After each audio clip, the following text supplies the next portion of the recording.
Bonsoir les amis, bonsoir. Je reviens parce que je vois que vous êtes massivement en train de vous exciter sur ma publication.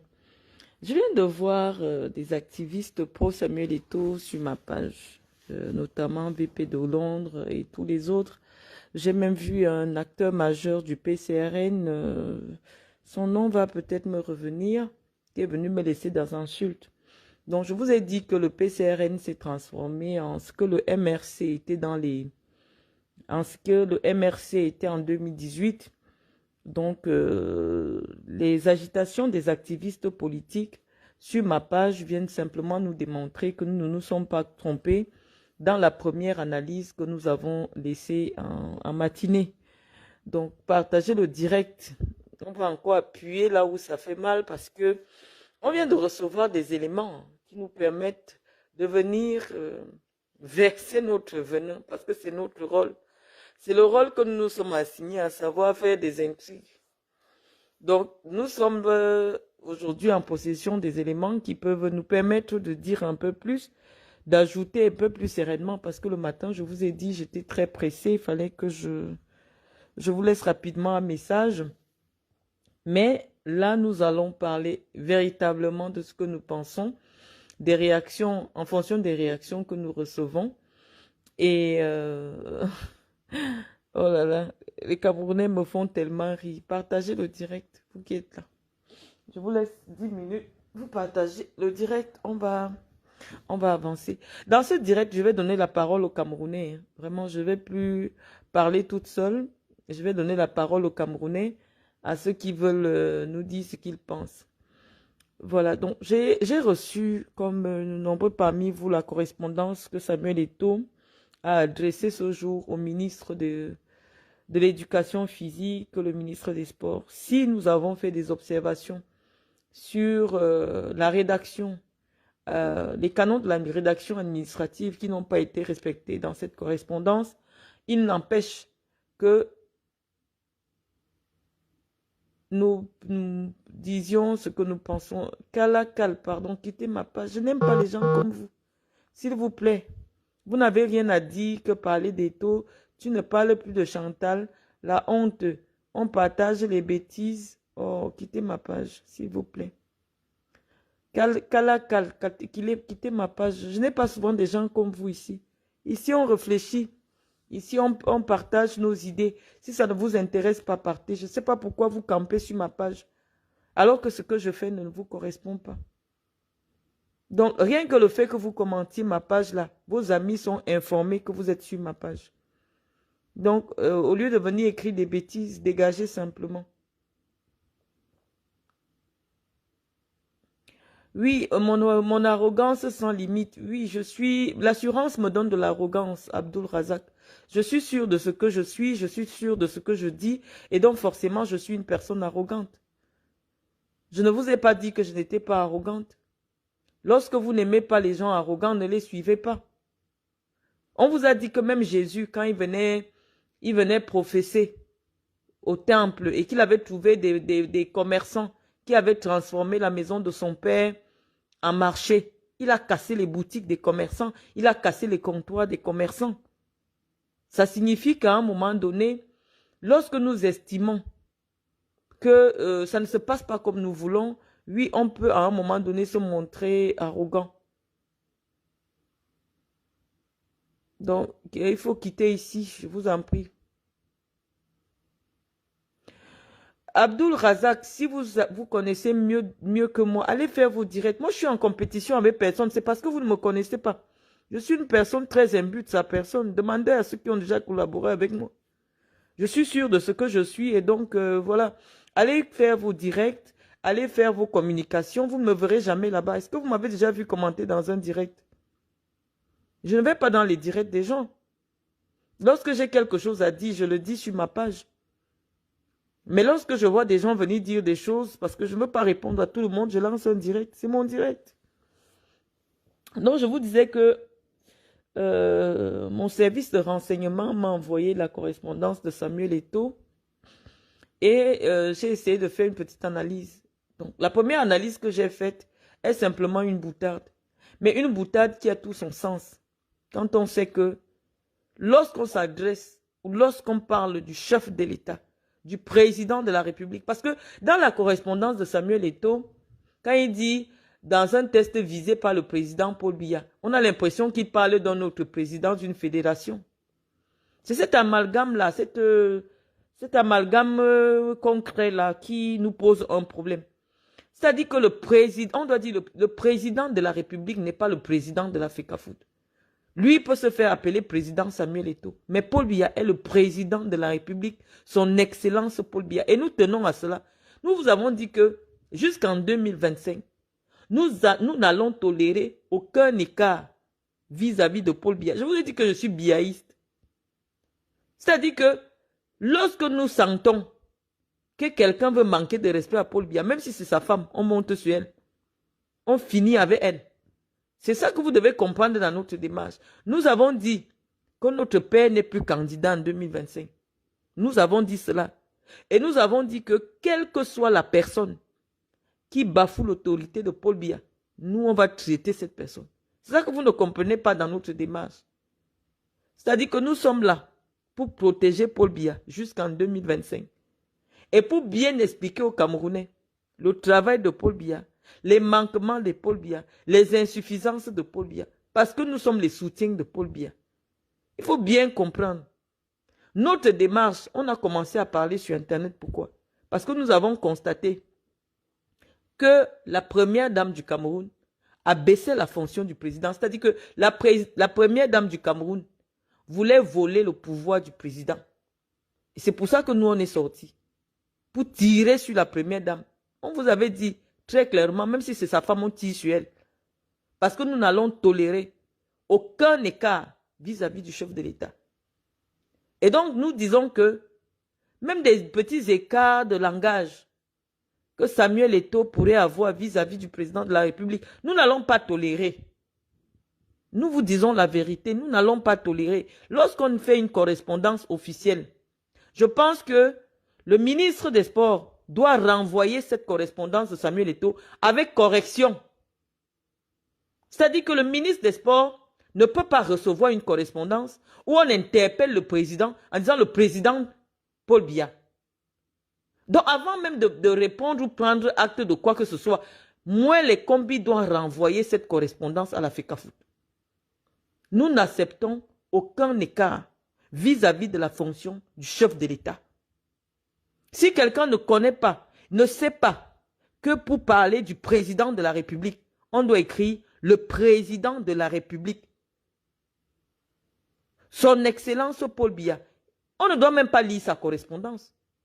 Donc sa correspondance est un vu et ignoré.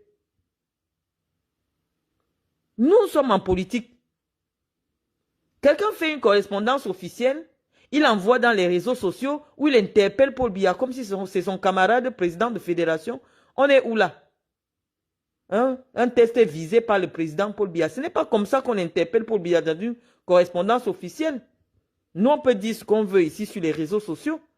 Mais lorsqu'il est question maintenant d'interpeller le président de la République, sur le plan officiel, on restitue intégralement sa fonction. Ce n'est pas une négociation. Donc nous disons que moi les combis ne doivent même pas lire la lettre que j'ai publiée là. Moi les combis, si ça arrive dans ces services, ils renvoient d'abord. Parce que c'est aussi le rôle de l'enseignant. Enseigner Samuel Eto'o. Il doit prendre seulement le bic rouge, il entoure comme j'ai entouré là. On n'écrit pas président Paul Biya, on dit le président de la République. Donc nous disons que moi les combis, ne doit même pas recevoir cette correspondance. Il doit la renvoyer à la FECAFOOT avec correction au bic rouge. Nous n'acceptons pas le manque de respect. Et lorsque nous avons dit cela, je vous ai dit, on s'est largement épanché. C'est vrai qu'on était un peu perturbé par les Églisiens. Nous avons dit à Samuel Eto'o que celui à qui notre constitution, parce que les Églisiens ne sont pas trop allés à l'école. La Constitution, c'est la loi qui est au-dessus de toutes les lois.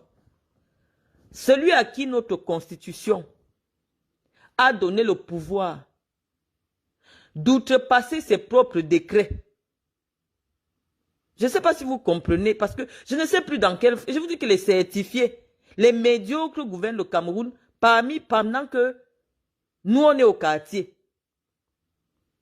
On dit que celui à qui la constitution du Cameroun donne le droit de prendre des décisions sans rendre compte à qui que ce soit, de violer même ses propres décrets. C'est-à-dire qu'il peut faire un décret aujourd'hui, te nomme ministre. Demain, il sort encore un décret pour dire que tu n'es plus ministre. Tu ne vas pas dire non, le décret que tu avais signé hier n'est pas encore entré en vigueur ou était déjà entré en vigueur. Il n'a de compte à rendre à personne. Le président de la République a un pouvoir que vous ne pouvez même pas imaginer. Et on dit que cette personne qui détient des pouvoirs absolus, qui lui sont conférés par la Constitution, la norme juridique la plus élevée du Cameroun, a dit que ceux qui ont été nommés là, BRICS, Oman Big, ce sont ceux-là qui vont gérer l'équipe nationale du Cameroun. Qui es-tu, Samuel Eto'o? Qui es-tu, Samuel Eto'o, pour décider que tu ne vas pas mettre une décision d'un ministre instruite par le président de la République en œuvre? Est-ce qu'on demande ton avis? Samuel Eto'o va créer son équipe nationale, hein? L'équipe nationale de son pays. Mais parce que s'il est vrai que les personnes qui ont été nommées par celui qui est le chef de l'État du Cameroun, nous allons voir comment ces personnes ne seront pas installées. Je vois des gens qui viennent me dire que si tu t'attaques à Samuel Eto'o, c'est que tu as descendu. Est-ce que moi j'ai peur de la sorcellerie? Je connais Eto'o plus que vous. Vous n'avez jamais tendu la main à Eto'o. Vous n'avez jamais affronté Eto'o. Vous ne connaissez pas Samuel Eto'o. Moi, je dois avoir parlé de Samuel Eto'o par rapport à quoi? Un, Samuel Eto'o ne me dépasse pas en taille. Deux, Samuel Eto'o n'est pas allé à l'école plus que moi. L'argent de Samuel Eto'o, sincèrement, je n'ai jamais vu. Donc, moi, je suis en train de vous demander la descente aux enfers par rapport à quoi? Ou alors parce qu'on dit souvent que quand quelqu'un croque aux fruits défendus, il commence à manquer de respect à au mari même de la femme. Ça veut dire quoi vos histoires même? Samuel Eto'o est devenu qui au Cameroun? Samuel Eto'o est qui au Cameroun? Non, vous comprenez. Si c'est seulement le ballon là, parce que moi je les accompagnais partout où ils partaient. Quand ils allaient en compétition, ils poussaient le ballon et ils n'étaient pas le seul à jouer. Ça veut dire qu'il y avait au moins 10 personnes qui se chargeaient d'envoyer le ballon. Il y avait des fois ils marquaient, il y avait des fois ils ne marquaient pas. Et quand ils ne marquaient pas, ils pleuraient. Qu'est-ce qu'il est devenu entre-temps? Venez nous dire, si tu t'attaques à Samuel Eto'o, on sait où Samuel Eto'o est attaché quand il est au Cameroun. C'est ça que nous allons vous pousser à nous avouer. Samuel Eto'o est qui au Cameroun par rapport à un ministre? Samuel Eto'o est qui au Cameroun par rapport au chef de l'État? Par rapport au ministre, secrétaire général, ministre d'État? Venez nous expliquer. Hein. C'est quoi la FECAFOOT? Je vous ai dit, j'ai travaillé à la FECAFOOT. Vous n'allez pas nier que j'ai travaillé à la FECAFOOT. J'ai travaillé à la FECAFOOT pendant qu'Eto'o fils jouait. J'étais déjà dirigeante. Donc je vous dis, venez nous expliquer ce que Samuel Eto'o est devenu au Cameroun entre-temps. Parce que nous, on sait seulement que il est devenu président de la FECAFOOT. S'il y a autre chose entre-temps, venez nous dire. En quoi j'attaque la race Bassa? En quoi le fait de dire que Samuel devrait se comporter, ne serait-ce que sur le plan du droit d'aînesse, comme le jeune qu'il est. On a pris une décision parce qu'on pense que c'est celle-là qui est salutaire. Lorsqu'on lui a laissé les mains libres, il a décidé qu'il va prendre son. Et on a vu ce que ça a donné. Bon, le président estime que si dans 2 ans, on peut mieux préparer l'équipe du Cameroun à la prochaine CAN, c'est mieux de choisir quelqu'un d'autre. On ne sait pas par quel mécanisme les noms sont arrivés chez le président. Je vous ai expliqué que le ministre a un pouvoir discrétionnaire. Le président de la République a le pouvoir des pouvoirs. Ça veut dire qu'un entraîneur peut venir directement à la présidence et on informe le ministre que c'est comme ça que ça va se passer maintenant. Le problème de Samuel Eto'o, c'est quoi? Celui qui fait le décret décide qu'il ne respecte pas son décret. Son problème est où? Je vous parle terre à terre. En quoi j'attaque les Bassa? C'est pour ça que je vous dis que la transition politique au Cameroun, elle va être sanglante. Donc pour vous là, on vous a donné un État.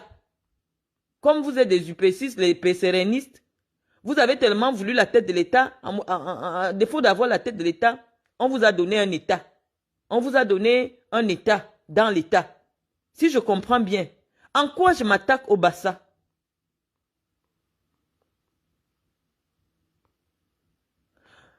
Je veux bien comprendre. Exprimez-vous. Hein. Je vous ai dit, je vous redonne la parole. Parce que moi, je ne vais pas trop parler. J'attends que ceux qui veulent s'exprimer prennent la parole. Je n'ai jamais nié que je suis une aigrie. Je suis une aigrie parce que je sais que j'ai tout donné.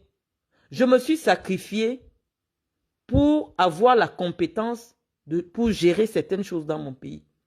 Et lorsque je constate que, à cause de la médiocrité des réseaux sectaires, ce sont les médiocres qui nous gouvernent, on doit être aigri. L'aigreur n'est pas une faute pénale, ni une faute morale. On a le droit d'être aigri. Pendant que les gens couraient derrière des ballons, nous, on allait à l'école. Et on est allé à l'école, on a travaillé pour le football. Donc, s'il y a une question qui nous intéresse, nous avons le droit et la liberté de nous exprimer. En quoi quelqu'un me dit ne politilise pas et ne tribalise pas là. On vous dit qu'une affaire est politique. On vous dit qu'un ministre d'État a instruit un ministre des Sports de nommer les personnes dont les noms ont été envoyés. Qui a vu la correspondance du ministre? Est-ce que la personne qui a la correspondance du ministre faisant les propositions nous la donne? Parce que nous avons toutes les correspondances, mais nous n'avons pas la correspondance du ministre faisant des propositions. Donc, la présidence peut avoir pris des dispositions au niveau de la présidence et a simplement informé le ministre. On vous dit que celui qui a signé le décret a décidé que le décret n'existe plus. De manière tacite. Que ce décret n'existe plus.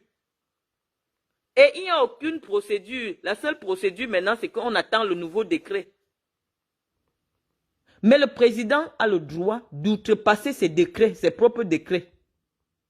De les abroger, de les annuler. Vous voulez qu'on vous explique ça dans quel français? Quand vous me dites que ne politise pas, Paul Biya est un homme politique. Le ministre est un homme politique. Le secrétaire général ministre d'État est un homme politique. C'est un problème politique.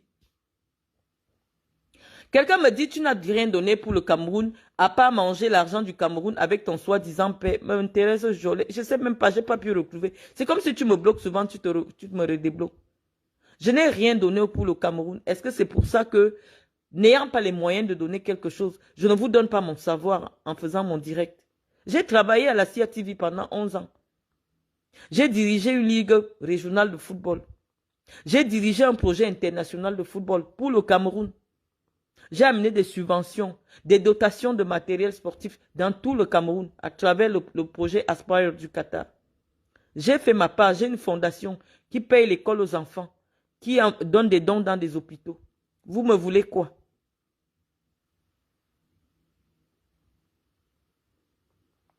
Je vous dis que lorsque j'avais dit à Paul Biya qui ne dirige pas ne dirige plus le Cameroun, je voulais l'exciter. Je voulais qu'il agisse comme il agit maintenant. Moi, je connais notre père. Je voulais qu'il se fâche. Comme il s'est fâché maintenant. Quand je me lève, je dis sur Facebook que Paul Biya ne dirige plus le Cameroun. C'est juste pour l'énerver. Pour qu'il se fâche. Et qu'il prenne les décisions qui s'imposent. Et nous voyons comment le président prend les décisions. Le président est en train de prendre les décisions et ça nous plaît. Donc, quand je viens dire sur Facebook que Paul Biya ne dirige plus le Cameroun, c'est juste pour énerver Paul Biya. Parce que moi, je sais qu'il me suit. Donc, je vais dire, si je viens dire que Paul Biya ne dirige plus le Cameroun, c'est juste pour énerver le président. Pour que le président prenne les décisions comme il prend les décisions maintenant. Parce que cette décision-là, je reconnais la marque de l'homme lion. C'est sa décision. C'est le président. Quand il y a une décision, je vous dis que ça, ce n'est pas le président, ce n'est pas le président. Lorsqu'il y a eu l'affaire de Sombanak, je vous ai dit, je vous ai expliqué comment c'est passé. Je vous ai dit que Paul Biya n'était pas au courant. Mais il a laissé faire. Parce que Paul Biya, c'est sa stratégie. Il aime le pourrissement. Il vous laisse faire, ça pourrit. Et quand ça pourrit maintenant, il prend la décision. Et une décision qui sera radicale. Et ton fils ne va plus rien gérer à la FECAFOOT. Il va rester là-bas jusqu'en décembre 2025. Son mandat va finir. Et avant 2025 même, s'il y a blocage à la FECAFOOT, on va mettre un comité de normalisation. C'est comme ça que fonctionne l'État du Cameroun, malheureusement.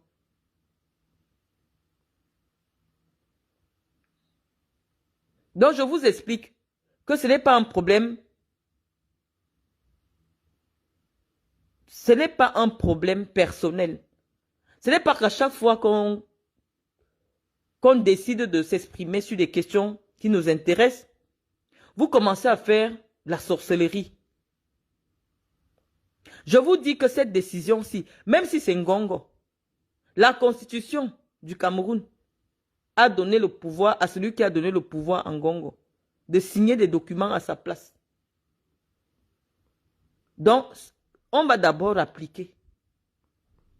Ethofis n'a aucun mécanisme n'est prévu pour Ethofis pour contester ce que le ministre décide. Pour la FECAFOOT. J'ai vu ces adeptes-là parce qu'on m'a envoyé les histoires de leur groupe WhatsApp où ils disent qu'ils ne vont pas envoyer les nominations à la FIFA. Ils ne savent pas que le Cameroun peut décider de ne plus participer aux compétitions de la FIFA. Et que ça ne va rien faire à l'État du Cameroun. Le Cameroun n'a pas besoin du football pour se développer. Mais je vous ai dit que l'État du Cameroun ne tolère aucun chantage. On a vu ça avec les IA Mohamed. Nous, on est dans cette maison depuis. On est seulement parti pour laisser Ethofis faire aussi. On a vu ce qui est arrivé à ceux qui ont osé affronter l'État. Ces gens ne rigolent pas. Donc, c'est ce que je vous dis que le chemin que Samuel Eto'o prend là, d'autres ont pris ce chemin avant lui. Parce que la relative autonomie de la FECAFOOT, si vous n'êtes pas intellectuellement et spirituellement bien préparé, ça peut vous griser. Et vous mettez à commettre des erreurs. Donc je vous dis, ce n'est pas une solution. Qu'à chaque fois, vous voyez, moi je refuse même de m'exprimer parce que j'ai déjà tellement parlé, je n'ai même pas encore parlé, que j'ai déjà reçu une pléthore d'insultes. Comment vous voulez qu'on partage les analyses avec vous? Abdul Razak, quand tu étais installé à la mangeoire, tu ne parlais jamais. Oui, c'est ce que je veux apprendre à Eto'o. Quand on est dans la mangeoire, on ne parle pas. C'est ça la loi de la mafia. Quand tu es dans la mangeoire, quand on t'a permis d'arriver, tu fermes ta bouche, tu deviens petit et tu exécutes. Si tu trouves que tu ne peux plus faire ça, tu dégages. Et si tu insistes, ils vont t'aider à dégager.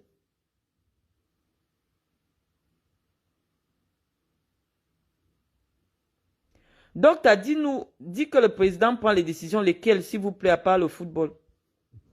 Je vous dis, lorsque des décisions viennent nous trouver, nous savons où le président a mis sa main et là où le président n'a pas mis sa main. C'est tout. J'ai dit, c'est ma décision, que je ne souhaite plus que Paul Biya se représente dans 7 ans. Je dis tout ce que je dis là juste pour énerver le président. Juste pour l'énerver. Parce que moi, je sais que le président n'aime pas quand les gens jouent avec son pouvoir. Si je dis ici que Paul Biya ne dirige plus le Cameroun, il va tout faire pour nous prouver que c'est lui qui dirige. C'est ça. Et il est en train de nous prouver que c'est lui qui dirige le Cameroun. Je ne sais pas pourquoi ça vous énerve. Nous, on connaît le président. Si je reste ici sur ma page Facebook, je dis, oh, tous les jours, Paul Biya ne dirige plus. Il va... Aïe, Seigneur Jésus. Je n'ai même pas encore parlé. Je n'ai même pas envie de parler. Je n'ai pas envie de parler. J'ai dit que si Eto fils pense qu'il est fort, qu'il fasse un bras de fer avec le ministre d'État, secrétaire général de la présidence de la République. Bon, il y a quelqu'un qui veut participer, Maestro Nesta. Je vais essayer de... Ah bah, il est encore parti. J'ai dit que vous allez vous exprimer. Hein. Je vous dis que moi, je connais le président. Je sais que si je reste sur ma page Facebook, je parle tous les jours que Paul Biya ne dirige plus rien. Paul Biya ne dirige plus. Paul Biya va diriger. Je dis, nous, on est nés dans ce système. On connaît les intrigues. On connaît ce qu'il faut dire pour énerver les gens là-bas. C'est ça que vous ne savez pas. Je peux m'asseoir sur Facebook. Tous les jours, je parle. Tous les jours, je parle. Je sais que ça va changer. Je sais que ça va changer. Donc, nous, maintenant, on vient seulement mettre le sel. Parce qu'on attend la guerre, là. On attend. Nous, on va mettre le feu. Pour qu'il y ait la guerre entre le ministre d'État et Samuel Eto'o. C'est notre travail. Nous, on n'a pas de travail. Notre travail maintenant, c'est que on veut seulement mettre les problèmes là-bas. Donc, nous, maintenant, on va actionner le feu pour voir comment Samuel Eto'o va défier l'autorité de Paul Biya. Voilà notre problème. On n'a pas un problème avec Samuel Eto'o. Ça devait être une autre personne. On allait faire pareil. Je vous ai dit, quand j'avais dit que je ne veux plus voir la photo de Paul Biya sur Facebook, j'ai commencé les problèmes ici à Facebook. J'ai dit, je ne veux plus voir les photos de Paul Biya sur Facebook. Et c'était contre sa propre femme. J'ai dit qu'il ne faut plus que sa femme le filme et mette sur Facebook. Et on a commencé les problèmes. On a fait 3 mois de problèmes. On ne voit plus les photos du président sur Facebook. Nous, on ne voit plus les photos du président sur Facebook. Dans le tout, si nous, on dit à Samuel Eto'o que quand tu écris dans une correspondance officielle pour citer le président de la République, si tu dois écrire président de la République, ce n'est pas ton collègue. Le président Paul Biya, est-ce que c'est ton collègue? Ce n'est pas ton collègue. Ce n'est pas ton collègue, c'est le président de la République. Donc cette lettre-là, rien que pour ce crime de lèse-majesté-là, ne doit même pas être lu. Moi, les combis doivent faire vu et ignorer. Oui. Moi, les combis ne doivent même pas tenir compte de ce que la FECAFOOT a envoyé. C'est un manque de respect. Vous voulez qu'on arrive même où? Il écrit à son ministre. Il ne écrit pas le nom de son ministre. C'est quel manque de respect ça? Il devait écrire sa correspondance à son excellence, professeur Mouele Kombi, ministre des Sports et de l'Éducation physique du Cameroun. Il écrit à monsieur le ministre des Sports. Qui est le ministre des Sports? Donc nous devons accepter le manque de respect. Nous, on n'accepte pas. Donc cette correspondance-là, si c'est encore dans le service du courrier, le service du courrier doit renvoyer ce courrier pour non-conformité. Ce courrier n'est pas conforme à la rédaction administrative. Donc vous renvoyez ça à la FECAFOOT. Le ministre ne doit pas prendre connaissance d'un tel torchon. Donc nous, on n'a rien contre votre président. Nous avons dit à votre président de se présenter à l'élection présidentielle parce que vous êtes nombreux à vouloir qu'il brigue la présidence de la République. Et nous savons que il l'espère soit un coup d'État, parce que ce n'est qu'un coup d'État qui peut susciter un homme providentiel. Le fait qu'il y ait un coup d'État, les putschistes vont rechercher quelqu'un qui crée le consensus pour conduire une transition. Et c'est dans ce sens que Samuel Eto'o veut se positionner. Mais nous, qui sommes des républicains, nous disons que nous voulons une élection régulière à la présidence de la République. Et comme nous voulons une vraie élection, nous demandons à notre père de ne pas se présenter. Parce que ça va être violent en 2025. Et nous ne voulons pas que notre père soit mêlé à ça. Et nous lui demandons que ce n'est plus opportun. Et s'il insiste pour poser la candidature, nous allons faire campagne contre lui. C'est ça notre démarche. Parce que nous savons que s'il pose sa candidature en 2025, ça veut dire qu'il n'aime pas le Cameroun. Rien de bon ne se prépare au Cameroun. Regardez, un petit président d'une association qui interpelle le chef de l'État en disant le président Paul Biya. Est-ce que c'est son collègue? Comme lui-même, il se fait appeler président Samuel Eto'o, il dit président Paul Biya. Est-ce que c'est son collègue? Il fallait dire à son excellence Mouele Kombi, ministre des Sports du Cameroun, il écrit à monsieur le ministre. Est-ce que c'est son collègue? C'est quoi ces formules-là? Donc, le bureau du courrier du ministère doit retourner cette correspondance à la FECAFOOT. C'est même quoi cette histoire? Donc, nous sommes en train de dire, on vous dit ce que nous pensons et vous venez nous dire ce que vous pensez. Nous avons dit que nous voulions mettre Franck Biya au pouvoir. Le père ne nous a pas entendus. Parce que notre candidat, c'est Franck Biya. Bon, le père dit qu'il veut se représenter. Nous avons dit au père que si tu tentes, nous, on va faire campagne contre toi. C'est notre position. Même comme les mouvements de nous-mêmes enlever porte-parole. Moi, je suis porte-parole du franquisme. Je m'en fous. J'ai le poids politique nécessaire pour porter un mouvement. Donc, je n'ai pas besoin d'un mouvement franquiste. Si je dis que je soutiens une personne, je suis libre de me positionner. Et comme Franck Biya ne veut pas être candidat, nous avons dit que nous allons soutenir une alternative crédible à Paul Biya. Voilà notre démarche politique. Nous, on ne se fouvoie pas. Depuis le début, dès lors que nous sommes entrés dans le franquisme, on a dit que nous avons dit que nous voulons mettre Franck Biya au pouvoir. Bon, le père ne partage pas cet avis. Nous avons dit que comme il ne partage pas cet avis, nous sommes en brousse. C'est simple.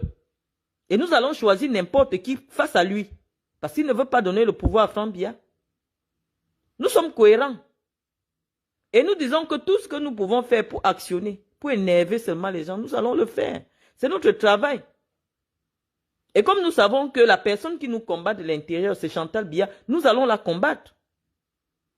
Est-ce qu'on vous a caché nos intentions? Si Chantal Biya est un obstacle pour nous, nous allons combattre Chantal Biya. Et nous utilisons nos arguments. Nous avons vu Chantal Biya abaisser la fonction du président, le tutoyer dans les vidéos, l'infantiliser dans les vidéos. Nous sommes sortis sur Chantal Biya. Nous avons parlé de Chantal Biya. Je vous dis que chaque république a ses usages. Même si je suis en France, les gens appellent Emmanuel Macron, mais au Cameroun, personne ne peut se permettre dans une interview de dire que d'appeler Paul Biya, Monsieur Biya et tout ça. Non, ça ne se fait pas. Donc, il faut respecter les us et coutumes d'un pays. L'usage est que lorsqu'on parle du président de la République, dans une correspondance officielle, on met bien Monsieur le Président de la République. Et ça doit être écrit en gras. Parce qu'il n'est pas un petit président. Je vous avais déjà dit ça dans le direct. Que Paul Biya tient à ce qu'on l'appelle Monsieur le Président de la République. Si tu ne fais pas ça, il va te le faire comprendre d'une manière ou d'une autre. Là, il dit le président Biya. Est-ce que c'est le président d'une fédération? Donc, je vous ai dit, je vous dis quelle est notre position. Depuis 2 ans, nous avons dit que nous, on n'accompagne plus Paul Biya. Et nous avons dit que nous allons veiller à ce que Paul Biya soit président jusqu'en 2025. Toute personne qui va souhaiter bafouer l'autorité de Paul Biya, même si c'est sa propre femme, nous allons la combattre. Parce que c'est elle qui donne le poids à Eto'o. Je ne sais pas ce qu'elle traite avec Samuel Eto'o. Quand Eto'o se permet aujourd'hui d'interpeller, lorsque j'avais fait le direct, allez réécouter mon direct. Lorsque j'avais demandé que l'autre soit limogé. Comment vous l'appelez? Samba Anak. J'avais expliqué que c'est Chantal Biya qui a fait nommer Samba Anak. Et j'avais expliqué que le président n'avait pas été informé.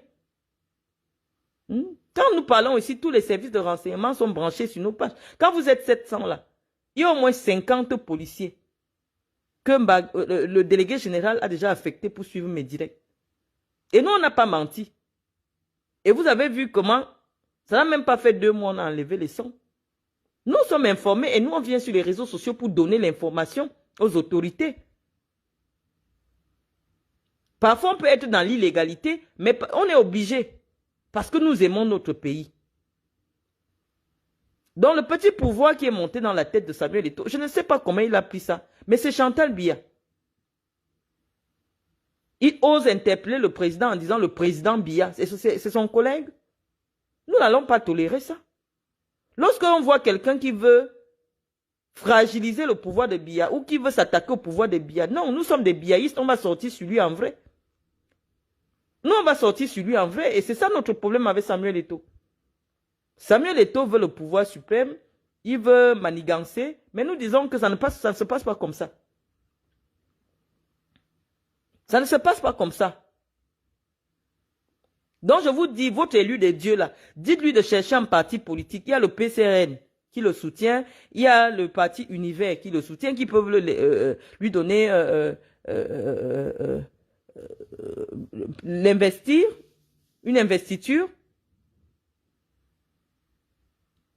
Donc, nous disons qu'on ne veut plus la roubladise dans une république comme le Cameroun. Tu es politicien, positionne-toi face à Paul Biya, on voit.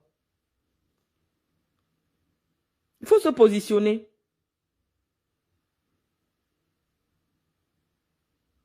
Donc, nous disons que nous allons combattre Samuel Eto'o parce que nous savons que Samuel Eto'o veut voler le pouvoir. C'est notre seul problème maintenant avec lui. On n'a aucun problème avec lui. Nous, on a dit, même si c'est Brenda. Si on entend seulement que Brenda veut, on va tirer sur Brenda. On n'a rien à foutre. Nous sommes des biaïstes. Nous, on vous a dit, on va accompagner notre père jusqu'en 2025. Et nous avons dit à notre père que vraiment, s'il veut voir le feu sortir de nos yeux, qu'il tente de dire qu'il est candidat en 2025, il ne va pas nous reconnaître. Mais n'empêche que nous n'allons tolérer aucun écart. J'ai dit ça tous les jours. Je vous dis ça tous les jours. Comprenez notre démarche. Moi, je suis du Sud. Je suis du Djailobo. Je suis de l'arrondissement du président Biya. Je vous ai donné quelle est notre démarche. Lorsque nous sommes sortis pour dire qu'on met Franck Biya au pouvoir, vous deviez comprendre qu'en 2025, nous ne sommes plus avec le président. Et nous n'avons pas changé. Nous disons simplement que nous savons comment faire réagir notre père. Lorsque j'écris sur Facebook que Paul Biya ne dirige plus, c'est parce que nous savons que il va sortir. Il va sortir sur les gens en vrai. Et voilà. C'est notre président. Donc, nous vous expliquons quelle est notre démarche. Parce que Madame Biya a donné le pouvoir à certaines personnes à Yaoundé là. Nous disons que ce n'est pas comme ça que ça fonctionne. Que ceux qui veulent le pouvoir se présentent aux élections. Mais qu'on ne prenne plus notre père comme un pantin. Les gens viennent prendre le pouvoir et après partent se partager ce pouvoir entre petits amis. Il n'est même plus au courant de rien. Nous ne sommes pas d'accord avec cette façon de faire. Donc, c'est ça qu'on vous explique. Il n'y a pas de négociation. On dit que toute personne qui va vouloir jouer de manière irrégulière, tant que Biya est là, on monte sur lui. On monte sur elle en vrai. Donc on dit que Samuel Eto'o, nous on sait que tu veux le pouvoir. Et si tu veux le pouvoir, c'est des gens comme nous comme ça que tu auras en face. Parce que le pouvoir c'est pour les requins. Il ne faut pas utiliser les moyens de l'État pour déstabiliser l'État. Ça n'a pas de sens. Et nous attendons de voir que cette décision du ministre des Sports ne soit pas appliquée. Nous attendons. Comme il s'agit d'une déclaration de guerre, nous avons vu la correspondance sur les réseaux sociaux, M. Samuel Eto'o. J'ai beaucoup de respect pour toi. Mais en politique, il n'y a pas des amis, il n'y a que les intérêts. Moi, je n'ai aucun intérêt avec toi. Je n'ai aucun intérêt. Donc, la politique, c'est des intérêts. Tu veux utiliser les moyens de l'État pour déstabiliser l'État. Nous ne sommes pas d'accord avec ça. On a vu le communiqué hier. On pensait que ce matin, il allait dire que vraiment, c'est une maladresse du community manager. Mais le gars sort carrément une correspondance où il a l'outrecuidance d'interpeller le président de la République comme si c'est son camarade de classe. On est même dans quel pays là? Non, moi je me demande. Le droit sera dit face à qui? Eto'o va traîner le ministre des Sports Devant quelle institution pour faire appliquer le droit? Est-ce que vous vous entendez même? Même si Eto'o propose de nouvelles personnes aujourd'hui, la personne qui devra entériner les propositions de Samuel Eto'o, c'est Moelle Kombi. Est-ce que Moelle Kombi est aux ordres de Samuel Eto'o? Voilà des gens. Attendez, j'accepte Karine. Ouais, Karine, je ne sais pas, envoie-moi une demande d'amitié. Je n'arrive pas à valider tes demandes. Oh, Karine, je ne sais pas pourquoi j'arrive pas à valider. Soit tu me prends sur un portable, je ne sais pas trop. Donc, je vous dis que Samuel Eto'o ne va pas utiliser les moyens de la FECAFOOT pour devenir président de la République. C'est ce que nous on dit. Qu'il sorte à la régulière. Parce que lorsque quelqu'un est président de l'association et informe le ministre que lui ne compte pas mettre en œuvre une décision du ministre, moi je n'ai jamais vu ça nulle part. Je vous dis que j'ai fait 14 ans à la FECAFOOT. J'ai fait 14 ans à la FECAFOOT. Je n'ai jamais vu ça. La seule fois que Iya Mohamed a tenté de lever la tête, ça dit que le président de la République avait instruit qu'il n'y ait pas les élections. En 2013, Iya Mohamed a voulu faire un passage en force. Le passage en force là, il a pris 15 ans de prison. Parce que l'État a toujours les dossiers sur tout le monde. Il a pris 15 ans de prison.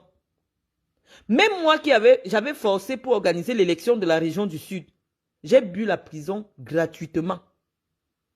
Pour vous dire qu'on n'affronte pas l'État.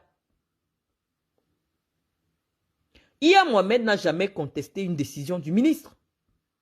Jamais. C'est quoi cette tradition-là?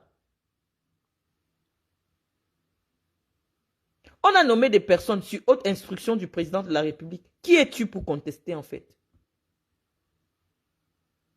Donc nous disons que vraiment il ne peut pas avoir un État dans l'État. Il ne peut pas avoir un État dans l'État. Nous sommes des personnes très objectives. Nous sommes des acteurs politiques. On a laissé le football. Nous sommes entrés dans le football pour avoir une certaine emprise politique sur le terrain. Personne ne va dire que je suis une personnalité inconnue dans mon fief. Et personne ne dira que ce que je dis n'a pas d'impact. Quand nous on s'assoit ici pour exciter les ministres au Cameroun, pour les laver, les choses changent. J'ai dit qu'on ne veut plus voir les franquistes sur les plateaux télé. Personne n'appelle plus les franquistes sur les plateaux télé. Des choses changent. Nous sommes des citoyens actifs. Comme le président de la République avait demandé. Et nous voulons demander à Samuel Eto'o, depuis quand un simple citoyen s'oppose à une décision du président de la République? C'est ça que nous voulons comprendre. Il y a une correspondance officielle de celui qui a la signature du président, qu'il instruit le ministre d'entériner une décision du président. Et ton fils dit que lui ne met pas ça en œuvre. Il va affronter l'homme à la pointe. Est-ce qu'il sait que le secrétaire général ministre d'État, c'est le ministre le plus violent du Cameroun? Il ne sait pas ça. Donc vous qui l'aimez là, qu'il sache que les Camerounais sont trop versatiles. Les Camerounais sont versatiles. Et le régime est très fort. Je vous dis, le régime de Biya est très fort. Tout le monde ne fait pas 41 ans au pouvoir.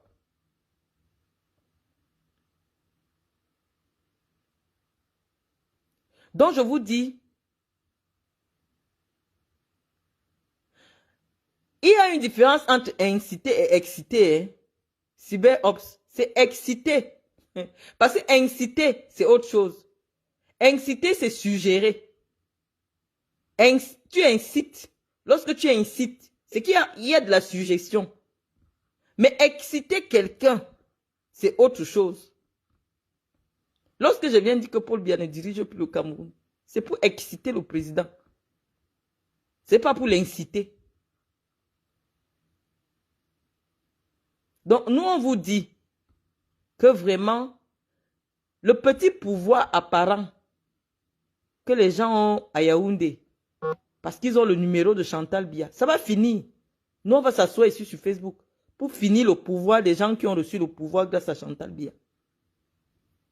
C'est notre travail. Nous, on a décidé de se mettre en exil, rien que pour ça. Pour mieux défendre le régime de Paul Biya. Donc, toute personne qui va croire qu'elle peut défier l'autorité de Paul Biya parce qu'elle a reçu le pouvoir de Chantal Biya, nous, on va tirer sur elle. Donc, c'est comme ça. Donc, ne poussez pas. Supposons que c'est le Congo, ça, parce que je préfère que le ministre, cette correspondance de Samuel Eto'o ne soit pas enregistrée au ministère des Sports. Pour non-conformité. Simplement, ce n'est pas conforme, vous renvoyez ça à l'Africa Foot. Là, il va comprendre que même pour qu'on accepte un courrier que le ministre doit lire, c'est un courrier qui doit être conforme. Donc, j'interpelle ici le chef service du courrier du MINSEP de rendre cette correspondance à l'Africa Foot pour que la correspondance soit mise en conformité. Parce que Eto'o fils n'a pas écrit au ministre des Sports en faisant copie au secrétaire général, ministre d'État. S'il ne connaît pas l'administration, c'est son problème. Donc cette correspondance sera simplement ignorée. Et nous attendons.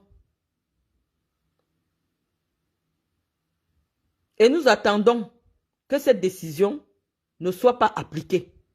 Ces nominations ne soient pas appliquées. Voilà notre seul problème. Voilà quelqu'un qui est encore là. Nous allons prendre cette personne.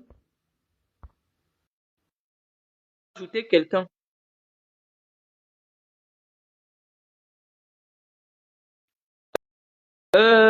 Notre ami, voilà, il a finalement refusé. Donc, voilà les amis, ce que j'avais. Matt Cécile, Mbolo, Patrick Mandio, Mbolo, bonsoir à tout le monde. Voilà. Donc, va prendre les cours chez Calix. Calix Beyala n'est pas plus instruite que moi, je suis désolé. Calix Beyala n'a pas mon niveau académique. Calix Beyala n'a que le bac. Donc, je n'ai pas de cours à aller prendre chez Calix Beyala. Je n'ai pas de cours à aller prendre chez Nathalie Yam parce que je suis plus instruite que Nathalie Yam. Sauf que je suis atypique. Je suis plus instruite que Nathalie Yam. Je suis plus instruite que Calix Beyala. Calix Beyala n'a jamais rien dirigé au Cameroun. Elle n'a jamais travaillé au Cameroun. C'est pas parce que quelqu'un fait des vues, fait un panafricanisme, ou je ne sais pas ce qu'elles font, elles n'ont pas mon âge, mais je dis, je suis plus instruite que ces deux femmes. Ça peut vous paraître bizarre, mais c'est la vérité. Allez vérifier sur nos différents Wikipédia. Aucune de ces femmes n'a mon niveau académique.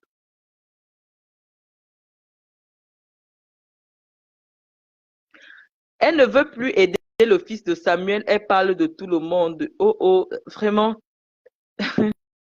C'est la mère pourquoi je vais revenir dessus? C'est la mère du fils de Samuel qui m'a contacté parce qu'elle me connaît. Lorsque j'avais invité Samuel, il est venu avec son fils. Je connais les enfants de Samuel. C'est pas parce que, je vous dis que même si c'est mon propre père ou ma mère, parce que ma mère, si ma mère qui m'a mise au monde se met en face de Paul Biya, je la bats. C'est ce que vous devez comprendre. J'abats ma propre mère. Donc, c'est ce que vous devez comprendre. Donc, si j'ai abattu Chantal Biya, je la considère comme ma mère, c'est ma mère. J'ai abattu Chantal Biya parce que elle a voulu fragiliser la fonction du chef de l'État. Nous avons dit jusqu'en 2025, Paul Biya est président. Il est président. Chantal Biya, c'est ma mère. Mais si je la bats, c'est parce que je sais qu'elle veut nuire au pouvoir de Paul Biya. Nous avons dit que nous ne voulons plus voir le président sur Facebook. Est-ce que vous avez encore vu les images du président, comment on le filmait partout? C'est tout ce que nous avons demandé. Et lorsqu'elle a mobilisé ses soutiens pour venir nous répondre, on a répondu en vrai. Et on vous a dit que c'est elle qui envoie ces gens nous insulter depuis des années. J'ai déjà été invité sur un plateau de télé en France. J'ai fait plusieurs fois Canal+. Abdul Razak, tu ne me connais pas. Mon vrai nom, c'est Marlène Mvoutou. Patience Mvoutou, c'est juste un de mes prénoms que j'utilise. J'ai déjà fait des plateaux. J'ai fait Afrique à 24 en espagnol. Donc, tu ne me connais pas. C'est moi, Marlène Mvoutou. Celle dont on parle sur Jeune Afrique, sur France 24. Le jour que je suis arrêtée, je suis passée à France 24. Je suis passée à Afrique à 24. Donc, je ne sais pas, c'est Facebook qui vous donne l'impression que nous sommes au même niveau.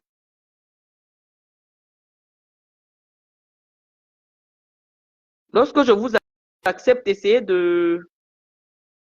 d'intervenir parce que je reste là pour vous. Donc, il y a quelqu'un qui est en train d'être ajouté, que la personne se connecte. Bonsoir Marlène. Je vous écoute. Oui, j'ai suivi avec grande attention et grande attention et grand intérêt votre intervention.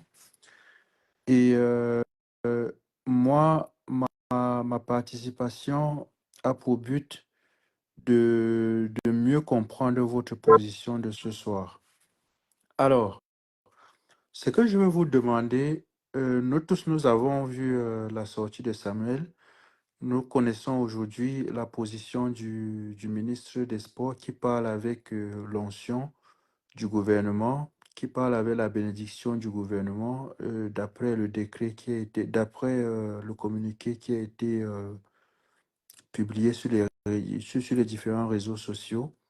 Alors aujourd'hui, il est clair qu'un bras de fer est engagé entre la FECAFOOT et le ministre des Sports, pour ne pas dire le gouvernement.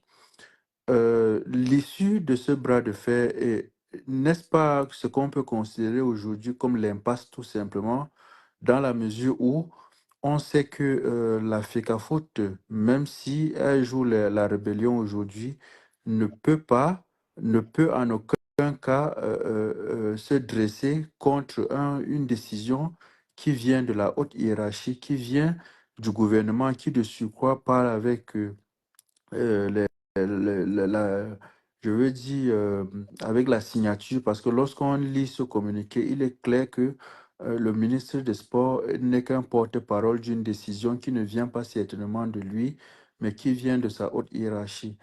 Est-ce qu'on ne se dirige pas tout droit vers une déstabilisation du pays, vu ce qui se passe aujourd'hui? Parce que connaissant le profil de Samuel, il n'est pas le genre à se dire, OK, le gouvernement ou bien le ministre des Sports a gagné, je vais m'aligner. Et on connaît aujourd'hui que dans aucun pays, l'autorité de l'État n'a jamais été bafouée.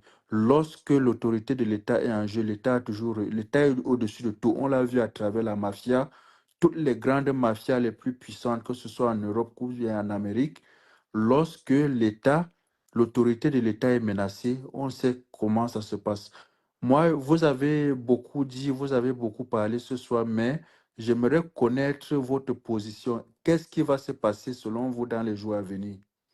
Ce que j'aimerais d'abord, je vous remercie, hein. Vous pouvez rapprocher pour que je prenne la parole et qu'il n'y ait pas des interférences. Ou alors Merci. vous voulez rester pour qu'on ait un échange? Je peux couper mon micro si vous voulez. D'accord. Donc, je vous disais que la position du ministre n'est pas la position du gouvernement. Parce qu'il faut que les Camerounais sachent que le gouvernement est à part. Le ministre est un membre du gouvernement.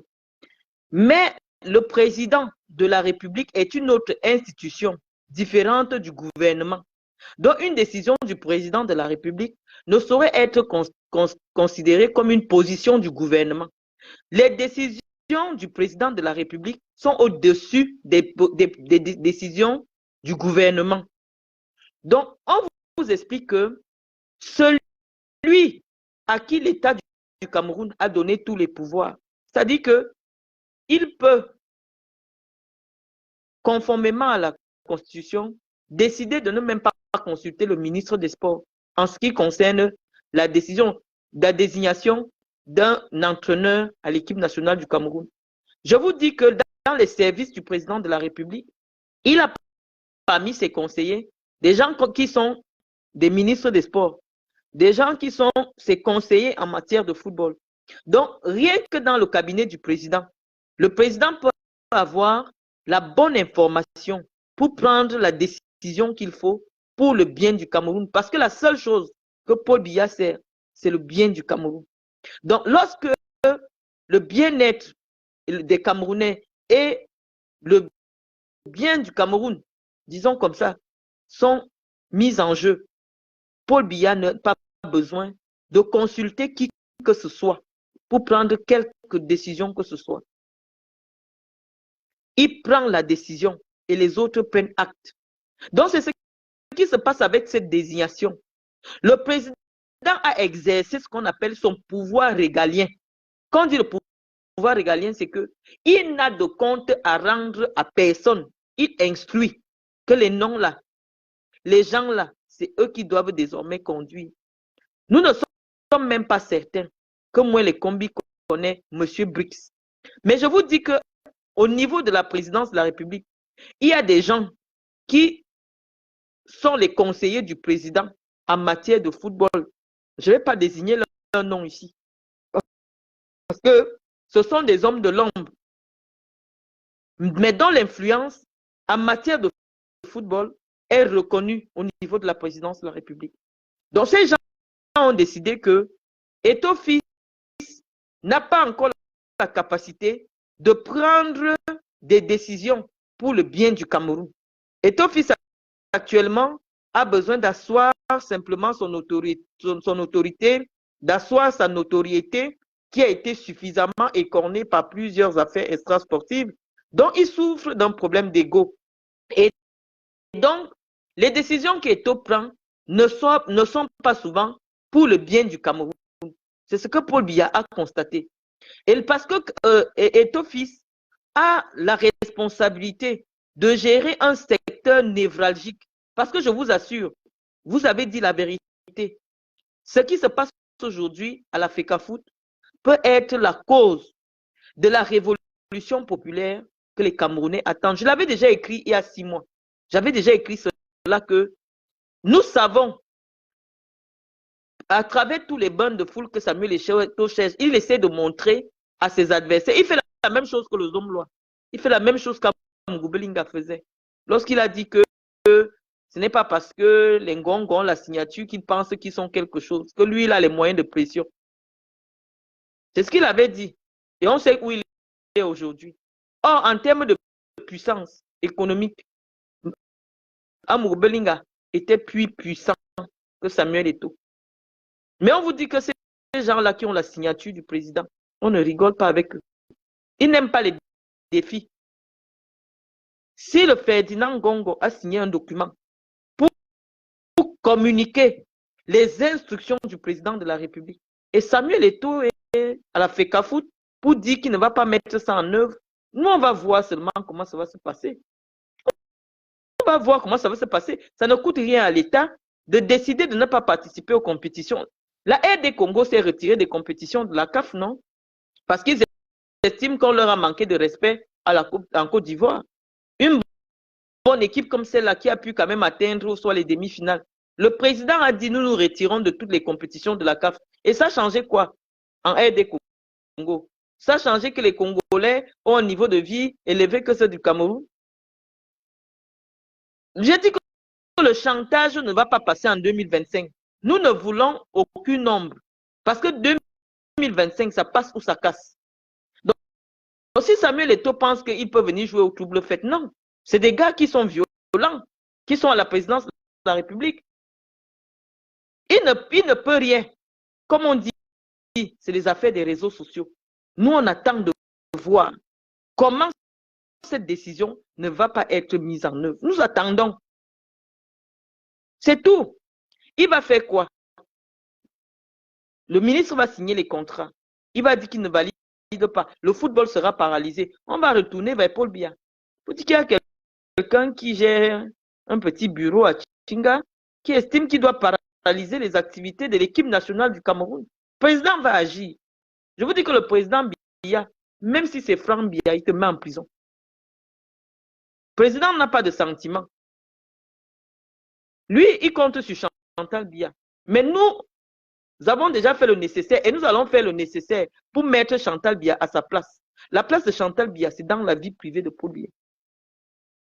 Donc, s'il pense qu'il va se servir de la relation qu'il a avec Chantal Biya pour faire du chantage aux institutions de l'État, nous, on attend de voir ça. Donc, c'est pour ça que je vous dis que Ethofis est en train de s'engager vers ce qui va amener à sa perte. Je vous dis, quand vous avez trop la grosse tête, ça signifie que bientôt, ça va éclater. Donc, j'espère que j'ai répondu à votre question et on va peut-être pouvoir prendre quelqu'un d'autre. Si vous m'avez entendu, vous raccrochez votre appel. Oui, Madame Marlène, merci beaucoup pour votre intervention. J'aimerais juste la deuxième question, je pense que vous l'avez répondu partiellement. La deuxième question concernait justement cette réaction du président de la République. On a vu, vous avez pris le cas de Amougou Belinga, le Zomlois, et je voulais justement ajouter lors de ma deuxième question la sortie d'un général de corps d'armée, le général Ngambou, qui menaçait justement le ministre Atanganji. On a vu le président n'était même pas au pays et on a eu une réaction dans les 24 heures qui suivaient cette déclaration.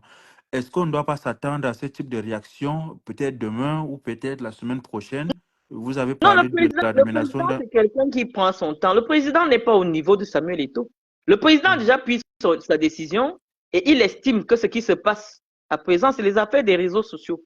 Le président a pris une décision, il a instruit le ministre des Sports qui a entériné la décision du président, des instructions du président. Maintenant, on attend de voir comment il y aura pas l'installation, on ne va pas procéder à l'installation du personnel qui a été recruté. Et là, le ministre, dans le strict respect des usages de la République, va ressaisir le ministre d'État pour lui expliquer l'impossibilité d'entériner la décision du président de la République. Je vous dis que celui qui est au ministère des Sports, c'est un professeur de droit, il va noyer Samuel Eto'o. Moi, les combis n'ont même pas à s'agiter. Parce que la seule personne qui pouvait retoquer, il n'avait même pas à retoquer, c'était le président de la République qui allait demander que est-ce que ce que vous m'envoyez là a suivi le parcours normal. S'il a estimé que lui, en tant que président de la République, il n'a pas besoin de l'avis de Samuel Eto'o. Qui est Samuel Eto'o devant Paul Biya? C'est la sorcellerie. C'est la sorcellerie. Okay. Samuel Eto'o ne connaît pas la loi, il ne connaît pas le droit. Il ne sait pas le mécanisme que l'homme de droit a utilisé, l'homme de droit qu'on appelle Mouli Kombi, a utilisé pour le clouer. Et c'est pour ça que je dis que c'est très difficile de jouer avec les vieux là. Ils sont malins. Parce que la décision de Mouli Kombi ne vient pas de lui. Ce n'est pas quelque chose qu'il a fait et il est resté, il a décidé. Non. Je crois qu'ils ont fait fuiter la lettre du secrétaire général, ministre d'État, qui instruit. Et les Camerounais ne vont pas dire qu'ils ne sont pas au courant que cette lettre vient de chez Paul Biya. Donc, ce n'est pas un bras de fer avec le ministre. Non. Le ministre n'est qu'une boîte aux lettres. Ethofis envoie sa lettre chez le ministre. Ethofis dit dans sa lettre qu'il a envoyé ses propositions et on attendait il était en train d'attendre la réponse. Qu'est-ce qui lui fait comprendre que le ministre n'a pas envoyé ses propositions au chef de l'État? Est-ce que le ministre a à se justifier auprès de Samuel Eto'o pour lui dire que oui, écoute, j'ai déjà envoyé, mais le président a dit qu'il ne veut pas? Ethofis, vraiment, je ne sais pas. Je ne comprends pas. Ne perdons pas notre frère là. Il peut nous être utile dans beaucoup de choses. Il pouvait être ambassadeur itinérant. Il pouvait faire des choses. Je vous dis même qu'il peut même être président de la République. Mais qu'il n'anticipe pas les choses. Je vous dis simplement que à l'heure actuelle, là, le problème n'est pas avec moi les combis. Il faut bien expliquer ça à Samuel Eto'o. Son problème, ce n'est pas avec moi les combis. Moi les combis est déjà là comme Ponce Pilate. Parce que moi les combis a envoyé les propositions de Samuel Eto'o à la présidence. Et le président a le droit de dire que je ne veux rien de tout ce que vous m'avez envoyé comme proposition. Voilà ce que je veux. Et Paul Biya n'a pas besoin de se justifier. Quand quelque chose est déjà sorti du bureau, du secrétariat général de la présidence, ça veut dire que Paul Biya a déjà validé et c'est fini. Il n'y a plus de recours. Très bien. Donc, Merci la beaucoup. Je vais laisser. chose des taux maintenant à faire, c'est d'attendre que ce personnel soit installé et de dire que moi, je démissionne parce que je vois que les règlements de l'État ne sont pas respectés, les normes internationales ne sont pas respectées, je me retire. C'est Cette qu'il a option qui fait n'est pas maintenant. envisageable aujourd'hui, vu le communiqué qu'il a pondu aujourd'hui, ça veut dire que ce n'est plus une option sur la table. C'est pour ça que je parlais lors de ma prise de parole, si on ne doit même pas craindre pour la vie de Samuel, parce que on connaît comment ça se passe généralement les bras de fer avec le gouvernement, et tel que c'est parti, aucun camp ne veut jouer profil bas. Est-ce qu'il ne faut pas vraiment avoir peur de ce qui va se passer justement dans les Samuel prochains jours, quand on Eto'o ne connaît la sait pas personnalité que de la Samuel Eto'o-Fils? correspondance qui a été envoyée au ministre des Sports, il y a eu ampliation au ministre des Finances, il y a eu ampliation au secrétaire général du Premier ministre. Ça veut dire quoi? Que tant que Eto'o-Fils ne respecte pas la décision du ministre, des ministres des Sports, le ministre des instructions du président de la République, le ministre des Finances, non seulement il ne va plus leur donner de l'argent parce que c'est l'État qui finance les sorties des équipes nationales, mais derrière cela, l'État va leur demander d'aller vérifier même. L'État va leur demander de vérifier où est l'argent qu'on a déjà envoyé là-bas. Et je vous assure que même 5 francs, même pour 1000 francs, vous prenez 25 ans de prison. Parce que Eto'o-Fils n'a pas encore rendu compte de la gestion de l'argent de la CAN. Donc, le ministre des Finances va d'abord tout bloquer pour dire que, bon, comme il y a déjà une situation d'imbroglio dans l'équipe nationale, on bloque d'abord et on attend. Rendez-nous compte de ce qui s'est passé avec l'argent qu'on vous a d'abord donné pour la CAN. Voilà comment ça va se passer. Mais c'est déplorable parce que je ne sais pas, la FECAFOOT n'appartient pas à Eto'o-Fils. La FECAFOOT appartient à tous les Camerounais. Et personne n'est indispensable au Cameroun, même pas Paul Biya. Nous tous, nous allons partir un jour. Moi, je suis en exil. Nous allons partir un jour, mais nous allons rester le Cameroun. Donc, parfois, laissons nos égoïsmes de côté. Laissons nos intérêts de côté. La chose la plus importante, c'est le Cameroun. Nous ne devons jamais mettre le pays à feu et à sang parce que nous voulons satisfaire nos égos surdimensionnés. Merci beaucoup pour la réponse. Je vais descendre pour libérer la ligne. Du coup, il y a les gens qui veulent intervenir. Merci beaucoup. À bientôt.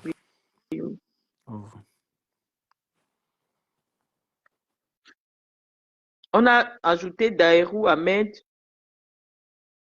Je crois que ça n'a pas été fait. Solange Nguenan, j'ajoute. Solange Nguenan, je suis en train de vous ajouter. Bonsoir. Bonsoir, Solange. Oui, bonsoir, Patience. Bonsoir, madame. Je voudrais participer au direct. Merci déjà pour tout ce que vous faites pour sensibiliser, éclairer beaucoup de Camerounais. Vraiment, je vous suis avec beaucoup d'intérêt. Alors, je vais intervenir par rapport au sujet qui brûle l'actualité au Cameroun actuellement. Je crois que Samuel Eto'o a réussi par un vilain passe-passe à faire oublier la brillante carrière internationale qu'il a eue en venant s'immiscer dans cette histoire de la FECAFOOT. Je crois qu'il n'a pas mesuré, ou bien il a mesuré, il s'est dit qu'il avait les épaules assez larges pour soutenir ou bien supporter les coups qu'il devait recevoir. Parce que quand on est dans un pays où depuis 82, l'homme du 6 novembre n'a de programme politique, il est beau, il est chaud, il est charmant, et qu'il s'accroche sur le football pour distraire la population et s'éterniser au pouvoir. Quand on a ce genre on est dans ce pays, on ne s'amuse pas avec l'unique pilier sur lequel le président Biya s'accroche pour endormir la conscience des Camerounais depuis 82. Parce que son unique programme politique jusqu'aujourd'hui a été qu'il est beau, il est chaud gars et il est éternel. Alors, Eto'o vient dans ce panier à crabe, il veut aussi montrer qu'il est beau, il est chaud gars et qu'il peut continuer dans la même lancée. Ceux qui sont là depuis, ce sont des requins. Ils vont le broyer, ça c'est la réalité, qui ne se dérangent pas. Ceux qui disent qu'il peut mettre les gens dans la rue, il ne mettra personne dans la rue parce que l'État est le plus froid des monstres froids qui tuent froidement. Je vais prendre plusieurs exemples. Quand on avait arrêté monsieur Yves Michel Fotso, on a dit, moi j'étais encore au Cameroun, on a dit les Badjounais vont sortir, le père Fotso va faire ceci. Fotso est parti en prison. Il est resté en prison. Le temps qu'on avait arrêté monsieur Atangdambara, on a dit que les Voktumbala ou bien quoi machin, ils vont bloquer Yaoundé, Yaoundé sera invivable et tout machin. Il est en prison. On a arrêté le professeur Kamto, les gens se sont agités sur la toile. Monsieur Kamto ne peut pas rester, il a fait la prison. Donc les exemples sont légion. Vous dites, quand le compresseur se déroule sur vous, vous n'avez que vos yeux pour pleurer. Monsieur Eto'o aurait profité à déposer sa démission depuis et foutre le camp de cet imbroglio où il s'est immiscé. Laisser cette histoire de la FECAFOOT parce que là, on est au niveau de l'État et lui, en tant que persona intitulée, il ne peut rien faire contre l'État du Cameroun. C'était ma modeste contribution. Merci bien. Merci pour la contribution, merci. Raccroché, on va prendre quelqu'un. Merci Solange. D'accord. Comment que je vais raccrocher? Comment?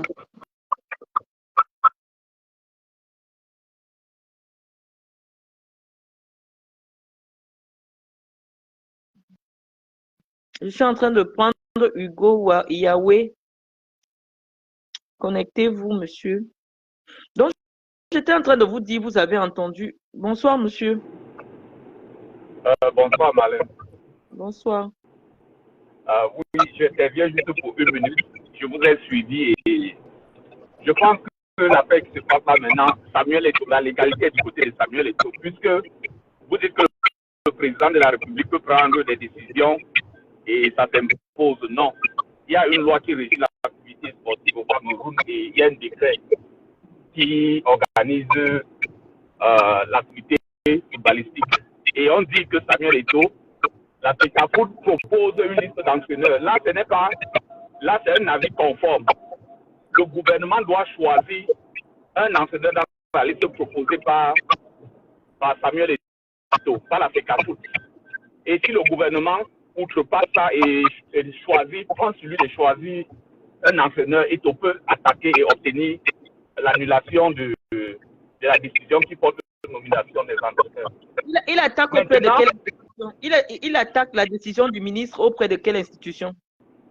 Bon, il fait d'abord un recours gracieux préalable auprès de l'autorité qui a pris la décision. Et si la décision n'est pas... L'autorité qui a pris la décision. Si l'autorité ne se rétracte pas, en l'occurrence le ministre des Sports, la décision est du ministre des Sports. Et si le ministre des Sports ne se rétracte pas, il peut saisir le juge administratif et obtenir annulation. Et il aura raison. Sauf que maintenant, Eto'o n'a pas les mains libres, il a les casseroles. Parce que l'État peut prendre Eto'o à tous les niveaux. L'argent, les subventions que l'État donne, l'État peut décider d'investiguer là-dessus. Sa nationalité espagnole, l'État peut décider là également. Donc, Eto'o, tout ce que je peux conseiller à Eto'o, c'est de juste déposer sa démission et partir de là, parce que dans tous les cas, l'État, c'est la seule personne qui a la contrainte physique légitime. Donc, je conseille à Eto'o de déposer sa démission et de partir de là. Parce que ce qu'on fait, on veut pousser Eto'o à bout et il va se retrouver en prison. Donc, voilà un peu ce que je voulais dire. Et il y a les avis, Malène. Il y a l'avis, c'est un avis conforme. Eto'o, la FECAFOOT propose une liste des sélectionneurs et l'État choisit l'un des sélectionneurs proposés. Ça, c'est un avis conforme. Qui est l'État? Compétence personnelle. Ça, c'est la compétence personnelle de la FECAFOOT. L'État n'a pas à outrepasser cette proposition et choisir un entraîneur. Eto'o fait partie de l'État. Oui, je prends un autre exemple. Prenons un exemple en matière de déclaration de manifestation. Il y a un ministre Atanga Ndjike, au ministre de l'administration territoriale, il y a les gouverneurs, il y a les préfets, il y a les sous-préfets. Mais là, c'est la compétence personnelle des sous-préfets. Même le ministre ne peut pas interdire une manifestation. Seul le sous-préfet. Or, le ministre est le supérieur hiérarchique. Il y a le préfet, il y a le gouverneur, il y a le ministre. Mais seul le sous-préfet peut accorder ou refuser une manifestation publique. C'est pareil pour la FECAFOOT. La FECAFOOT donne une liste au gouvernement que voilà les sélectionneurs que je vous propose et c'est de cette liste-là que le gouvernement choisit un sélectionneur. C'est juste parce qu'on est dans une république où c'est le droit de la force. Si c'était l'état de droit, Eto'o-Fils aurait pu attaquer cette décision, il aurait eu gain de cause. Mais Donc, est-ce que je peux intervenir dessus? Parce que vous êtes là. Oui. Je suis en train de vous dire que la procédure, le ministre, lorsqu'il reçoit les propositions, les différentes propositions, il s'en réfère à sa hiérarchie. Parce que le ministre, lui, il a une hiérarchie. Donc, avant de donner un accord à Samuel Eto'o, il s'en réfère à sa hiérarchie. Et la hiérarchie du ministre, c'est le président de la République. C'est le premier ministre. Et le président de la République dit que il ne veut pas la liste qui a été envoyée par Samuel Eto'o. Et la seule personne, parce que la Constitution est au-dessus des lois organiques. Oui. Maintenant, il y a une personne au Cameroun à qui la Constitution a donné le droit d'être au-dessus des lois. C'est Paul Biya. Paul Biya dit qu'il ne veut pas la liste proposée par Samuel Eto'o. Voilà les noms qu'il décide. Et le ministre ne peut pas refuser une instruction de sa hiérarchie. La hiérarchie a instruit les noms, là, ce sont les noms qui viennent de la présidence. Tout ce que le ministre fait, c'est répercuter l'instruction auprès de Samuel Eto'o.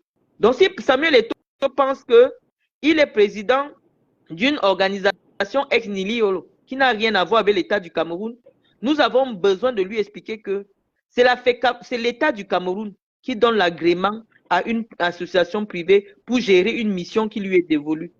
Donc nous ne voyons pas comment Eto'o-Fils maintenant pense qu'il est plus souverain que le souverain. Il est plus républicain que la République. Nous pensons qu'il est en train de se tromper et vous me rejoignez dans l'analyse que j'ai eue en journée et que malheureusement Samuel veut se donner un destin national et il veut tenir l'État du Cameroun au chantage. Et nous disons que à moins de 12 mois d'une élection présidentielle au Cameroun, nous n'allons tolérer aucun chantage. Et nous disons que l'État, c'est le monstre froid comme vous avez dit, l'État saura prendre la décision qui s'impose aujourd'hui parce qu'il est clair que Samuel Eto'o ne peut plus être l'homme de la situation pour gérer la FECAFOOT. Il a d'autres ambitions. Il faudrait qu'on lui trouve le moment. Parce qu'un Samuel Eto'o, président de la FECAFOOT jusqu'en 2025, c'est quelqu'un qui est insaisissable. Donc nous pensons que nous avons besoin d'une instabilité politico-sociale au Cameroun en 2025. Je pense qu'il est temps que soit il fasse preuve de patriotisme, qu'il démissionne, ou alors que l'État du Cameroun applique des dispositions qui lui sont dévolues par la Constitution. Oui, Marlène, je vous suis depuis un certain temps. Là, je ne suis pas d'accord avec vous parce que là, vous balayez. On n'est pas d'accord. Il y a des gens qui veulent. Je m'explique. Vous balayez du revers de la main de tout ce que vous avez déjà dit. Le président, le président est un super homme, mais son action est régie par la loi. Il y a 3 pouvoirs. Le pouvoir, les lois sont prises par... La loi est prise par... La loi est prise par le Parlement. Non. Ça, c'est notre pouvoir. Le Parlement... Non. Vous ne connaissez pas le droit. Laissez tomber. On ne va pas s'entendre dessus. Si vous commencez... Attendez, écoutez-moi. Si vous commencez déjà à vous exprimer comme ça veut dire que vous ne connaissez pas le droit. La seule chose... Vous ne me laissez pas dérouler. Je n'ai pas besoin de vous écouter parce que vous dites n'importe quoi. Je vous dis que le président est au-dessus des lois. Le président de la République est au-dessus des lois. La seule chose qui est au-dessus de Paul Biya, c'est la Constitution. Donc, je vous dis que Paul Biya est d'un pouvoir discrétionnaire. Oui. Et qu'il le met au-dessus des lois. Vous pensez que Paul Biya Biya au-dessus de la loi parce que nous sommes nés sous Paul Biya et grandis sous Paul Biya. À l'époque, Non, c'est la il y a eu jurisprudence de la Cour Constitution que je dis, laissons ce débat. Vous n'êtes pas dans le Permettez que je vous donne encore un autre exemple. Lors de la désignation, je vous donne un autre exemple. Il y avait une loi qui portait désignation des chefs traditionnels au Cameroun à une époque. Et il y a eu beaucoup de conflits de désignation des chefs dans beaucoup de chefferies. Le président Ahidjo, à l'époque, la loi lui était attachée au pied. Qu'est-ce qu'il a fait? Il a convoqué le Parlement à session extraordinaire. Il a fait le Parlement prendre une loi avec un seul article pour faire changer cette loi qui le liait. Et la loi qui a été prise que la désignation des chefs traditionnels, c'est un acte de gouvernement.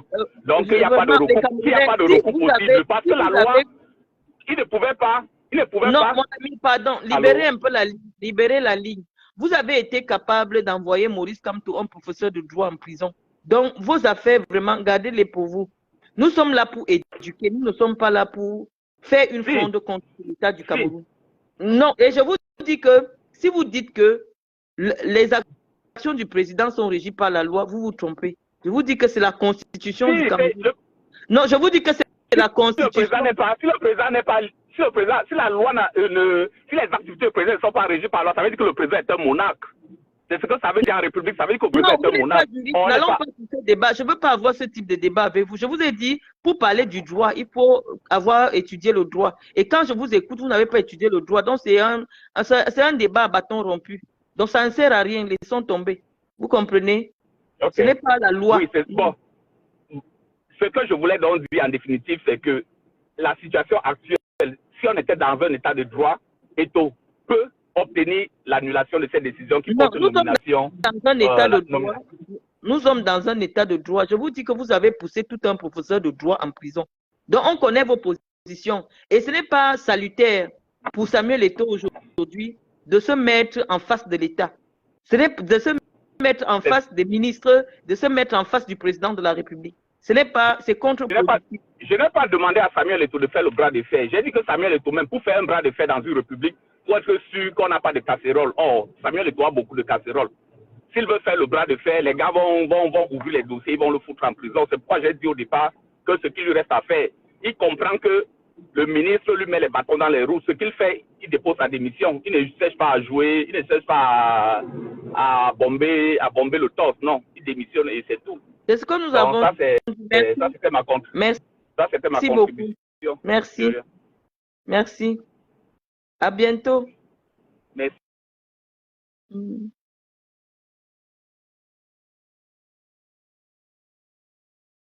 Nous avons pris quelqu'un d'autre. Nous avons dit que bonsoir. Bonsoir Marlène, c'est encore moi. Bon, genre la dernière fois on avait un peu échangé.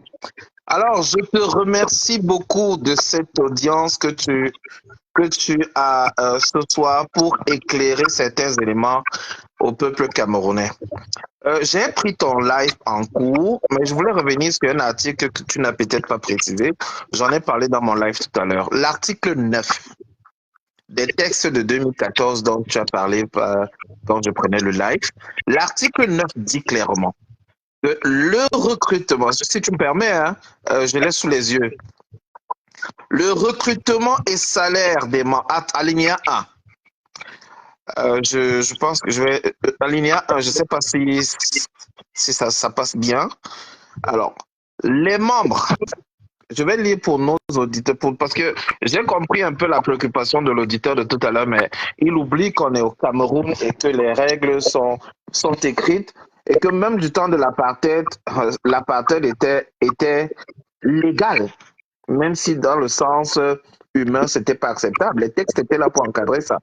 Et au Cameroun, il y a tellement de textes que l'article 9 alinéa 1 dit « Les membres des structures d'encadrement des sélections nationales de football sont recrutés soit, parce qu'il y a deux aspects, soit sur la base d'un contrat signé avec le président de la Fédération camerounaise de football après avis obligatoire du ministre chargé des sports, soit sur la base d'une mise à disposition par l'État. » Et c'est pourquoi je voulais dire à nos compatriotes, on comprend que dans les textes, en fait, ça aurait été bien que la fédération ait son avis là-dessus, mais dans le cas particulier du Cameroun, avec ce qu'on a vu ces 2 dernières années, il n'est donc pas surprenant que dès lors que le président de la République en a parlé dans son discours du 10 février, et qu'une commission mixte de plusieurs ministériels, plus et pluriministériels, je ne sais plus, auprès de la primature, a commencé à travailler sur le football et prendre un ensemble de décisions. Il est donc, à mon avis, tout à fait logique que le ministre ait produit ce document, ce communiqué, après l'avis favorable du secrétaire général de la présidence de la République, sous haute instruction de chef de l'État. Donc je pense qu'au niveau du débat, le débat n'est pas ici de savoir s'il a raison ou tort. Sur le plan du droit, il a totalement... Il est couvert par plusieurs articles de loi, sans compter les hautes directives dont il parle, que lui ont donné le président de la République dans cette démarche-là. Maintenant, ce que j'ai compris de ce débat, Marlène, si tu le permets, c'est que de ce débat découlent beaucoup d'enjeux politiques qui se règlent sur un terrain sportif. Les déplacements de Samuel Eto'o, son aura, sa notoriété et tout ce qui va avec semblent déranger en haut lieu, à mon avis, c'est ce que j'ai pu comprendre. Et sans compter les antécédents que Samuel a eus. Et maintenant, disons que la gestion de la dernière CAN ne l'aide pas trop. À mon avis, et ce n'est que mon avis, et c'est l'avis de certains, mieux Samuel quitte de cette affaire avec grandeur.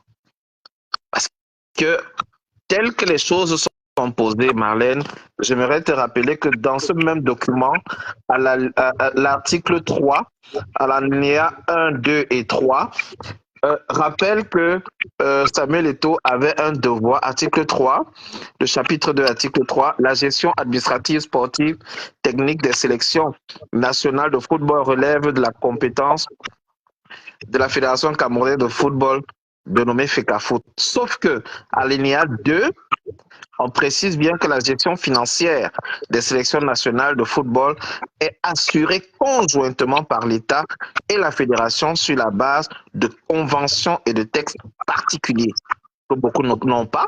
C'est-à-dire, il y a beaucoup de sous-entendus ici. Et dans le troisième alinéa, les ressources allouées par l'État aux sélections nationales de football constituent des deniers publics et sont soumis au contrôle des organes compétents de l'État. Et il me semble que là, c'est là où ils attendent Eto'o pour le clou au pilori. À la place d'Eto'o, si Eto'o nous écoute, je lui dirais de faire un audit, présenter un bilan de sa gestion et laisser cette affaire, parce que ça ne va lui apporter que des problèmes. Voilà, c'est tout ce que je voulais apporter au débat de ce soir, Marlène. Je te souhaite une très très belle soirée. Je ne suis pas un homme du droit, mais je vais lire de part et d'autre et j'essaie de me documenter pour comprendre un peu la problématique. Bonne soirée à toi. Bonne soirée.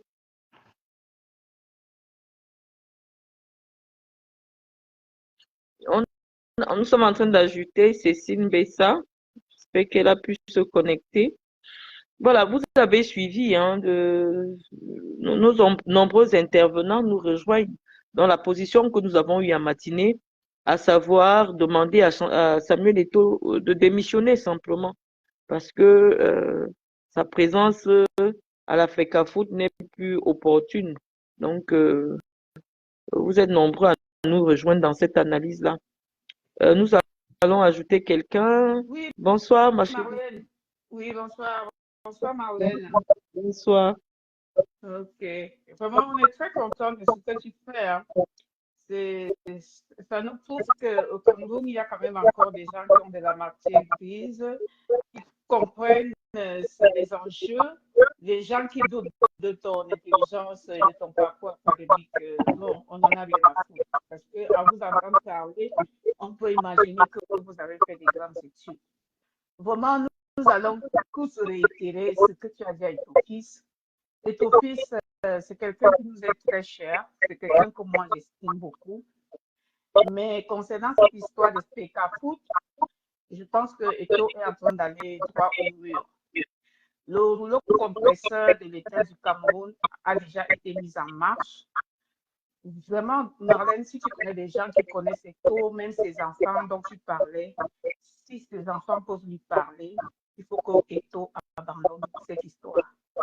Qu'il aille poser sa candidature pour la présidence de la République, nous allons le voter. Nous avons besoin de lui maintenant de ce côté-là. Si Eto peut être candidat à la présidence, et d'ailleurs, de ce côté-là, c'est les Camerounais qui votent, contrairement à la FECAFOOT, nous allons le voter parce que nous avons besoin d'un jeune pour faire un vote sanction au président Paul Biya, à qui nous demandons d'aller se reposer. Le patriarche, il a beaucoup travaillé, il a beaucoup donné pour le Cameroun. Il est temps qu'il aille se reposer. Et si nous avons un jeune comme Eto, peu importe ce qu'on dit de lui, il faut qu'un jeune prenne d'abord les choses. Quant à ce qu'on regarde après, est-ce qu'il est à la hauteur, est-ce qu'il n'est pas à la hauteur, ce que nous voulons actuellement, là, c'est un vote sanction pour qu'un jeune prenne le pouvoir. Vraiment, si tu connais les enfants d'Eto, je pense quand même que même s'ils n'écoutent pas les gens comme on dit, que ces enfants, quand on écouter ses enfants, Eto qui s'écoute ce que nous disons ici, donc Eto vous écoute, exprimez-vous comme si vous l'avez en face de vous parce qu'il va vous écouter. Voilà, c'est quelqu'un que nous estimons beaucoup, il nous est cher. Vraiment, Eto, s'il peut démissionner, tout à l'heure, là, vous avez cité toutes les personnes qui sont allées en prison, qui étaient aussi puissantes. Je ne doute pas de la puissance d'Eto, de ses nombres et tout, mais je dis, l'État est un monstre froid. Quand ce rouleau-là commence à te combattre, tu ne peux pas t'en sortir. Le président Paul Biya est celui qui fait et défait les lois. La seule loi qui est au-dessus du président, c'est la Constitution. Quand les gens nous disent que Paul Biya a écrit un décret qui donne ceci à l'Afrique, c'est toujours ce même Paul Biya qui peut défaire le même décret. C'est lui qui a écrit, qui a sorti cette liste. C'est un expert en droit. Il sait ce qu'il fait. Il est intelligent. Le professeur Oumouel est comme on ne va pas nous dire que le professeur ne sait pas ce qu'il fait. Il connaît ce décret et il sait ce que le décret parle. Donc, c'est tout simplement pour faire comprendre à Eto que laisse cette histoire et nous allons nous-mêmes nous occuper de notre football. Et nous supplions Eto, nous lui demandons vraiment qu'il démissionne. Nous avons besoin de lui ailleurs, surtout à la présidence de la République. Voilà, vous m'avez rejoint dans ce que j'ai dit en journée. Merci beaucoup. Merci. Voilà. Bonsoir. Bonsoir. Moi, Marlène, je l'ai appelé, c'est juste parce que vous aviez essayé de recadrer un monsieur là. Ça m'a fait. Je me suis rappelé de mon cours d'éducation civique qu'on faisait en classe de 3e. Où vous aviez dit le président est au-dessus de la loi, mais il n'est pas au-dessus de la Constitution. Et le monsieur cherchait à discuter. Mais quand ce genre de personne arrive dans un direct et qui veut parler du droit, alors qu'il ne connaît pas le droit, il serait préférable de le faire descendre sans hésiter parce qu'il est là juste pour nous embrouiller. Et je vous suis vraiment, franchement, Marlène, créer une école de droit. Mon rêve, c'est d'avoir des enfants qui vont vraiment savoir ce qu'on appelle le droit. Je vous suis minutieusement. Une fois que vous aussi fait un direct, je ne veux pas parler de tout parce que franchement, je ne sais pas ce qu'il est parti dans l'Afrique pour faire. Il pourrait se concentrer, faire autre chose que dans l'Afrique. On dit même qu'il s'est mis le doigt dans l'œil.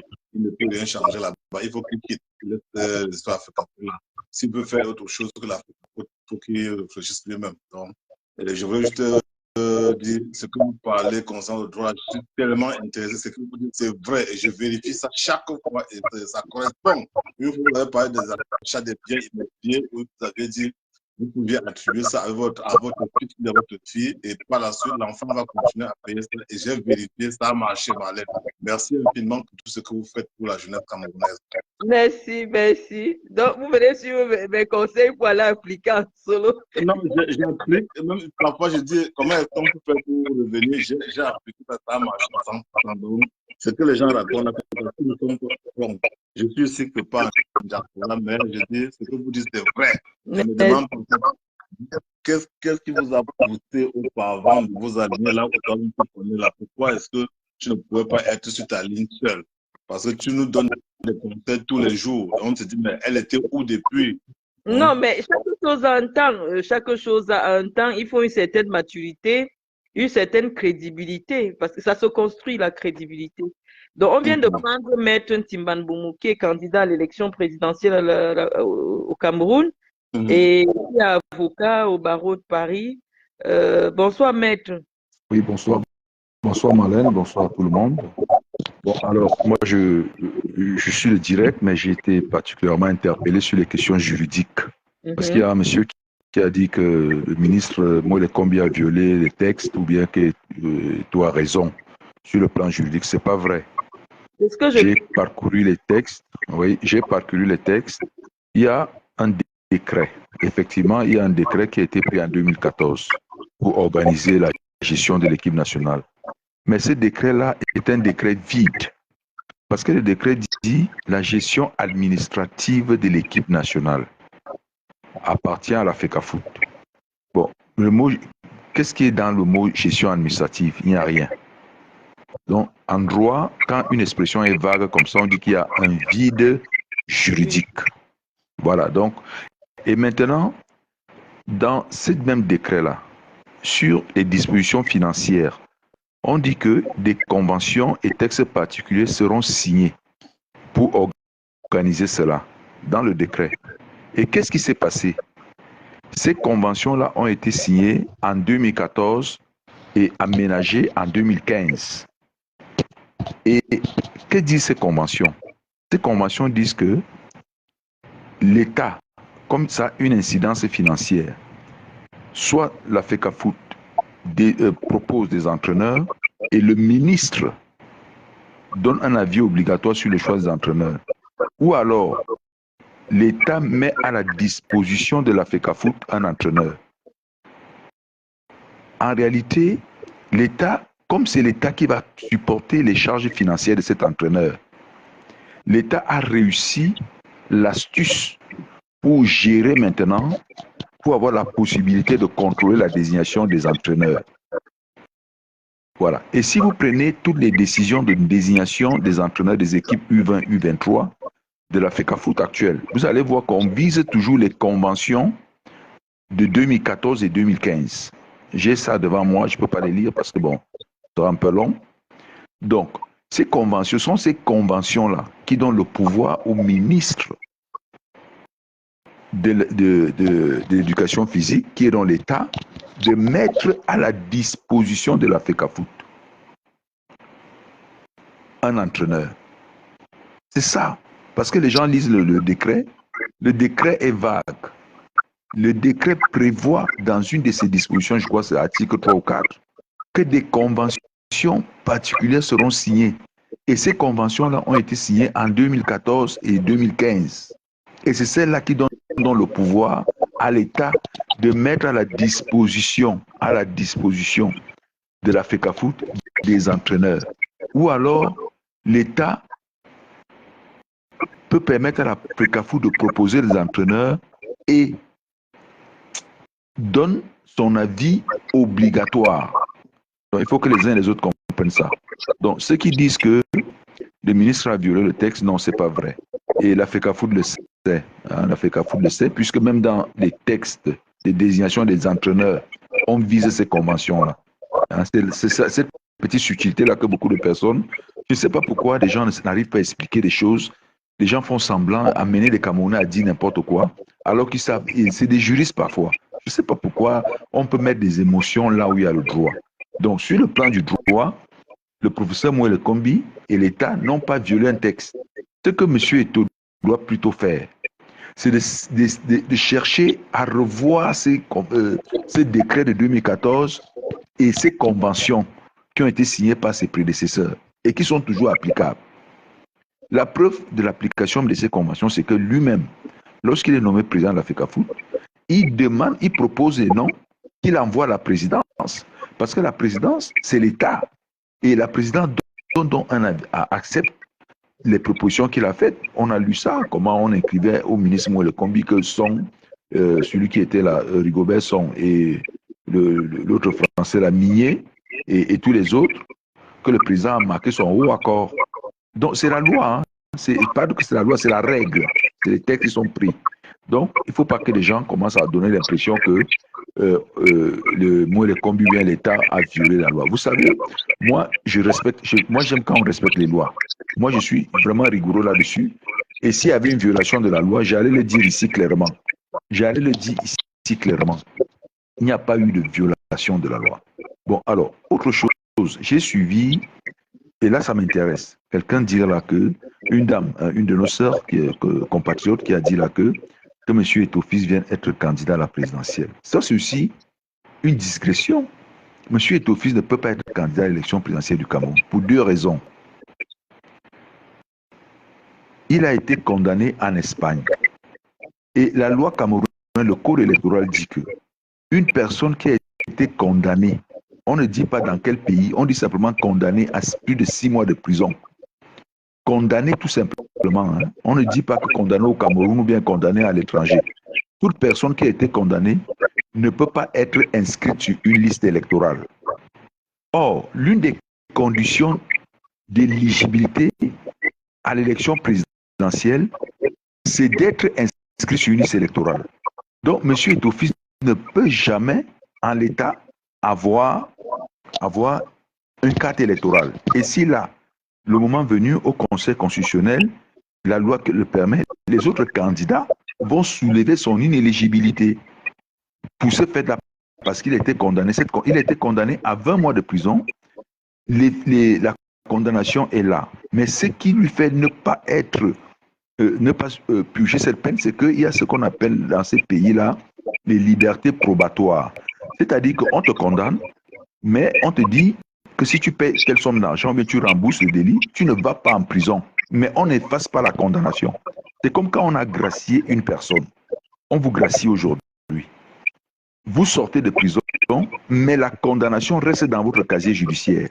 Donc, on peut avoir une condamnation ferme et ne pas faire la prison parce qu'on a été gracié ou on bénéficie de ce qu'on appelle une liberté probatoire. Ça existe dans beaucoup de pays, en Espagne, en Allemagne, partout. De la France, lorsqu'une personne est condamnée pour moins de 2 ans de prison, la peine est exécutée à domicile. Voilà, on peut aménager, on appelle ça l'aménagement des peines. Voilà, on aménage. Mais ça ne veut pas dire que la peine est effacée. Non, non, non, non, non, non. Bon, le deuxième point, c'est que, voilà, il a eu Eto'o de nationalité espagnole, ou alors à un moment de sa vie, il a eu la nationalité espagnole. Ça veut dire qu'il a perdu sa nationalité camerounaise. Même si aujourd'hui, il renonce à sa nationalité espagnole, la loi de 68 sur la nationalité camerounaise dit qu'une personne qui a perdu sa nationalité, pour réintégrer la nationalité camerounaise, il faut un décret du président de la République. Est-ce que vous voyez Paul Biya en train de signer un décret de réintégration à Samuel Eto'o en ce moment pour être son concurrent à l'élection présidentielle? Je ne pense pas. D'ailleurs, la plupart des personnes qui veulent réintégrer la nationalité camerounaise, voilà, les personnes qui ont... Eto'o-Fils doit être reconnaissant du fait que les moyens de l'État aient été mis en œuvre pour lui permettre d'arriver à la FECAFOOT parce que c'est un fils de la maison. Hein. Je ne sais pas ce qui se passe, vous savez. Donc, nous, on sait très bien, on sait bien ce qui s'est passé avec M. Iya Mohamed. On sait bien qu'il n'est pas arrivé là-bas comme ça. On a bien vu qu'il était accompagné et qu'il a été adoubé aussi par le gouvernement quelque part. Hein. Donc, on ne peut pas le dire, les gens racontent du n'importe quoi. C'est quelqu'un qui est en bon terme avec le gouvernement, avec les membres du gouvernement, avec le pouvoir de Yaoundé. Il est en très bon terme, ça se voit qu'ils sont ensemble. Bon, maintenant, s'il arrive à la FECAFOOT, on n'arrive pas à la FECAFOOT si on n'est pas en bon terme avec le gouvernement. Voilà. Donc, à ce niveau-là, il faut que les gens cessent de rêver. Il ne peut pas être candidat à l'élection présidentielle. C'est impossible. Parce qu'il lui faut un décret de réintégration à la nationalité camerounaise. Hervé Emmanuel comme. Hervé Emmanuel. Vous ne pouvez pas l'évoquer. Hein? Non, on a la preuve. Non, c'est pas compliqué. Tu sais bien que dans ces pays-là, le fils d'Abdoulaye Wade a essayé de faire ça en France. Lors de la dernière élection présidentielle, il a dit que non, il faut que les gens prouvent sa nationalité française. Ben, on lui a brandi ça tout de suite.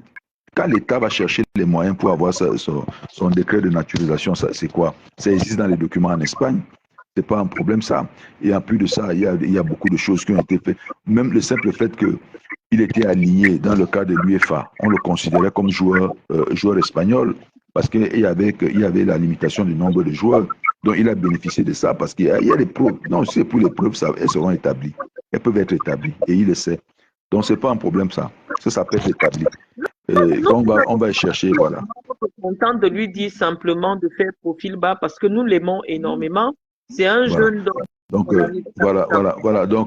Donc, Karim Wade, merci Félix. Karim Wade, qu'est-ce qu'il a fait? Il a voulu jouer à ce petit jeu-là en disant qu'il apportait la preuve.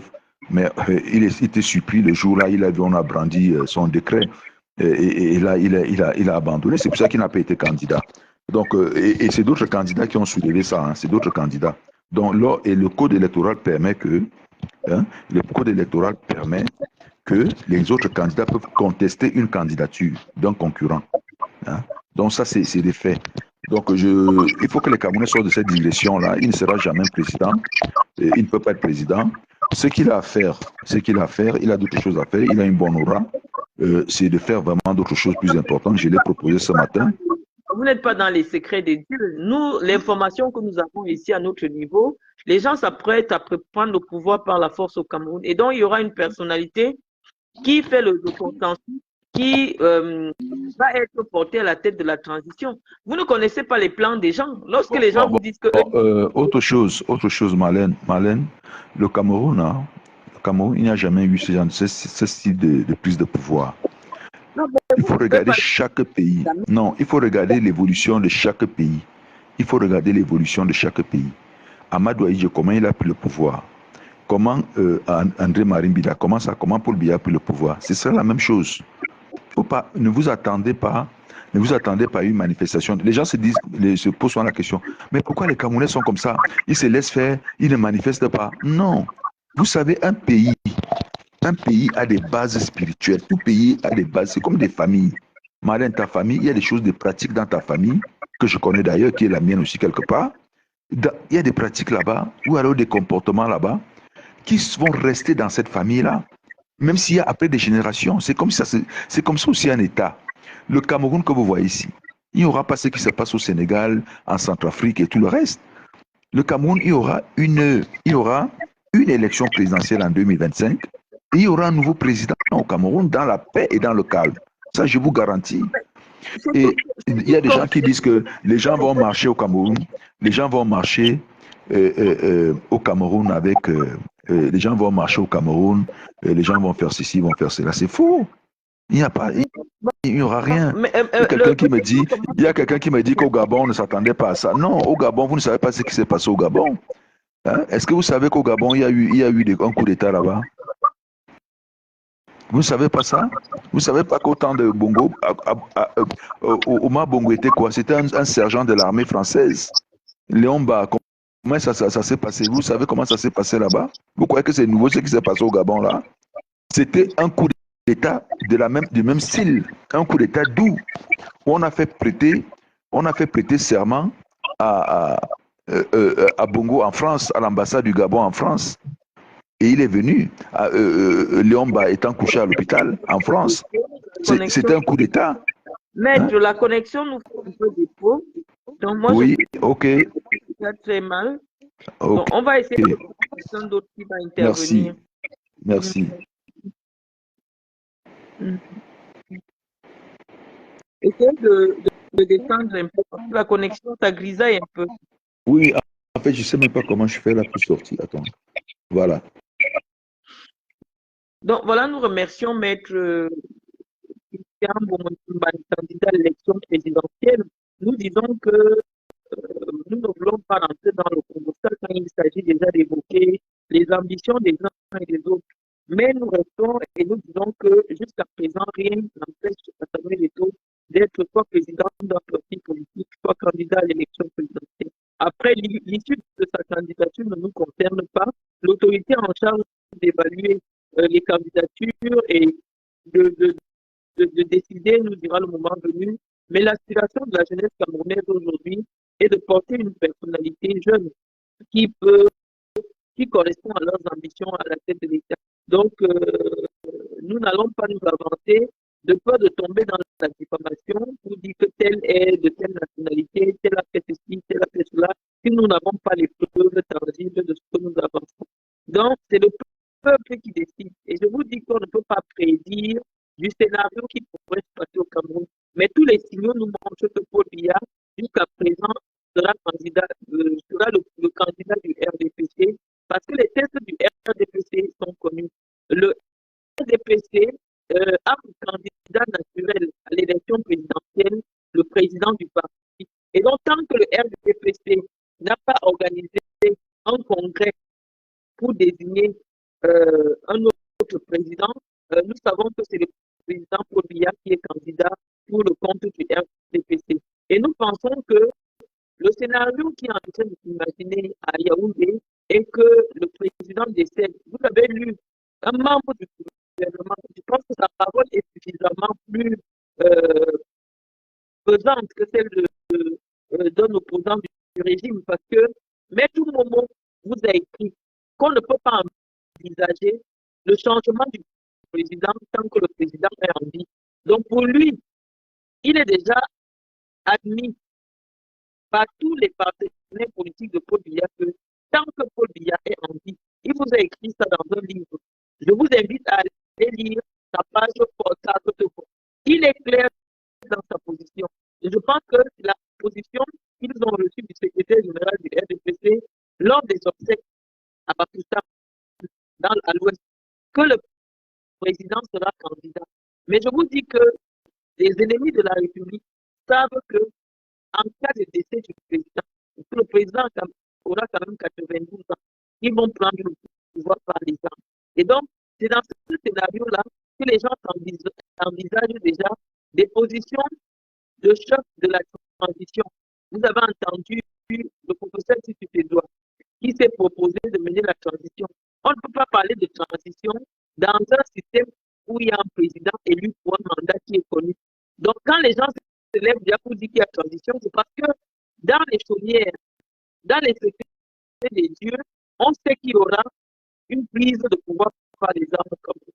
Donc, c'est ça que je suis en train de vous dire. Et ne pas prendre cela en considération, ce sera faire preuve de beaucoup de naïveté. Il y aura une prise de pouvoir par les armes si Paul Biya prend le pouvoir en 2025 et qu'il soit imposé d'une manière ou d'une autre. Parce qu'ils disent, ils n'ont même plus besoin. Quand on dit que tant que le président est en vie, ça veut dire qu'on peut provoquer la mort du président. Les gens peuvent provoquer la mort du président. Et lorsqu'ils provoquent la mort du président, ils de ces défenses constitutionnelles, s'il faut le dire, forcément, ce sera une prise de pouvoir par les armes. Donc, les gens se préparent au Cameroun à une transition.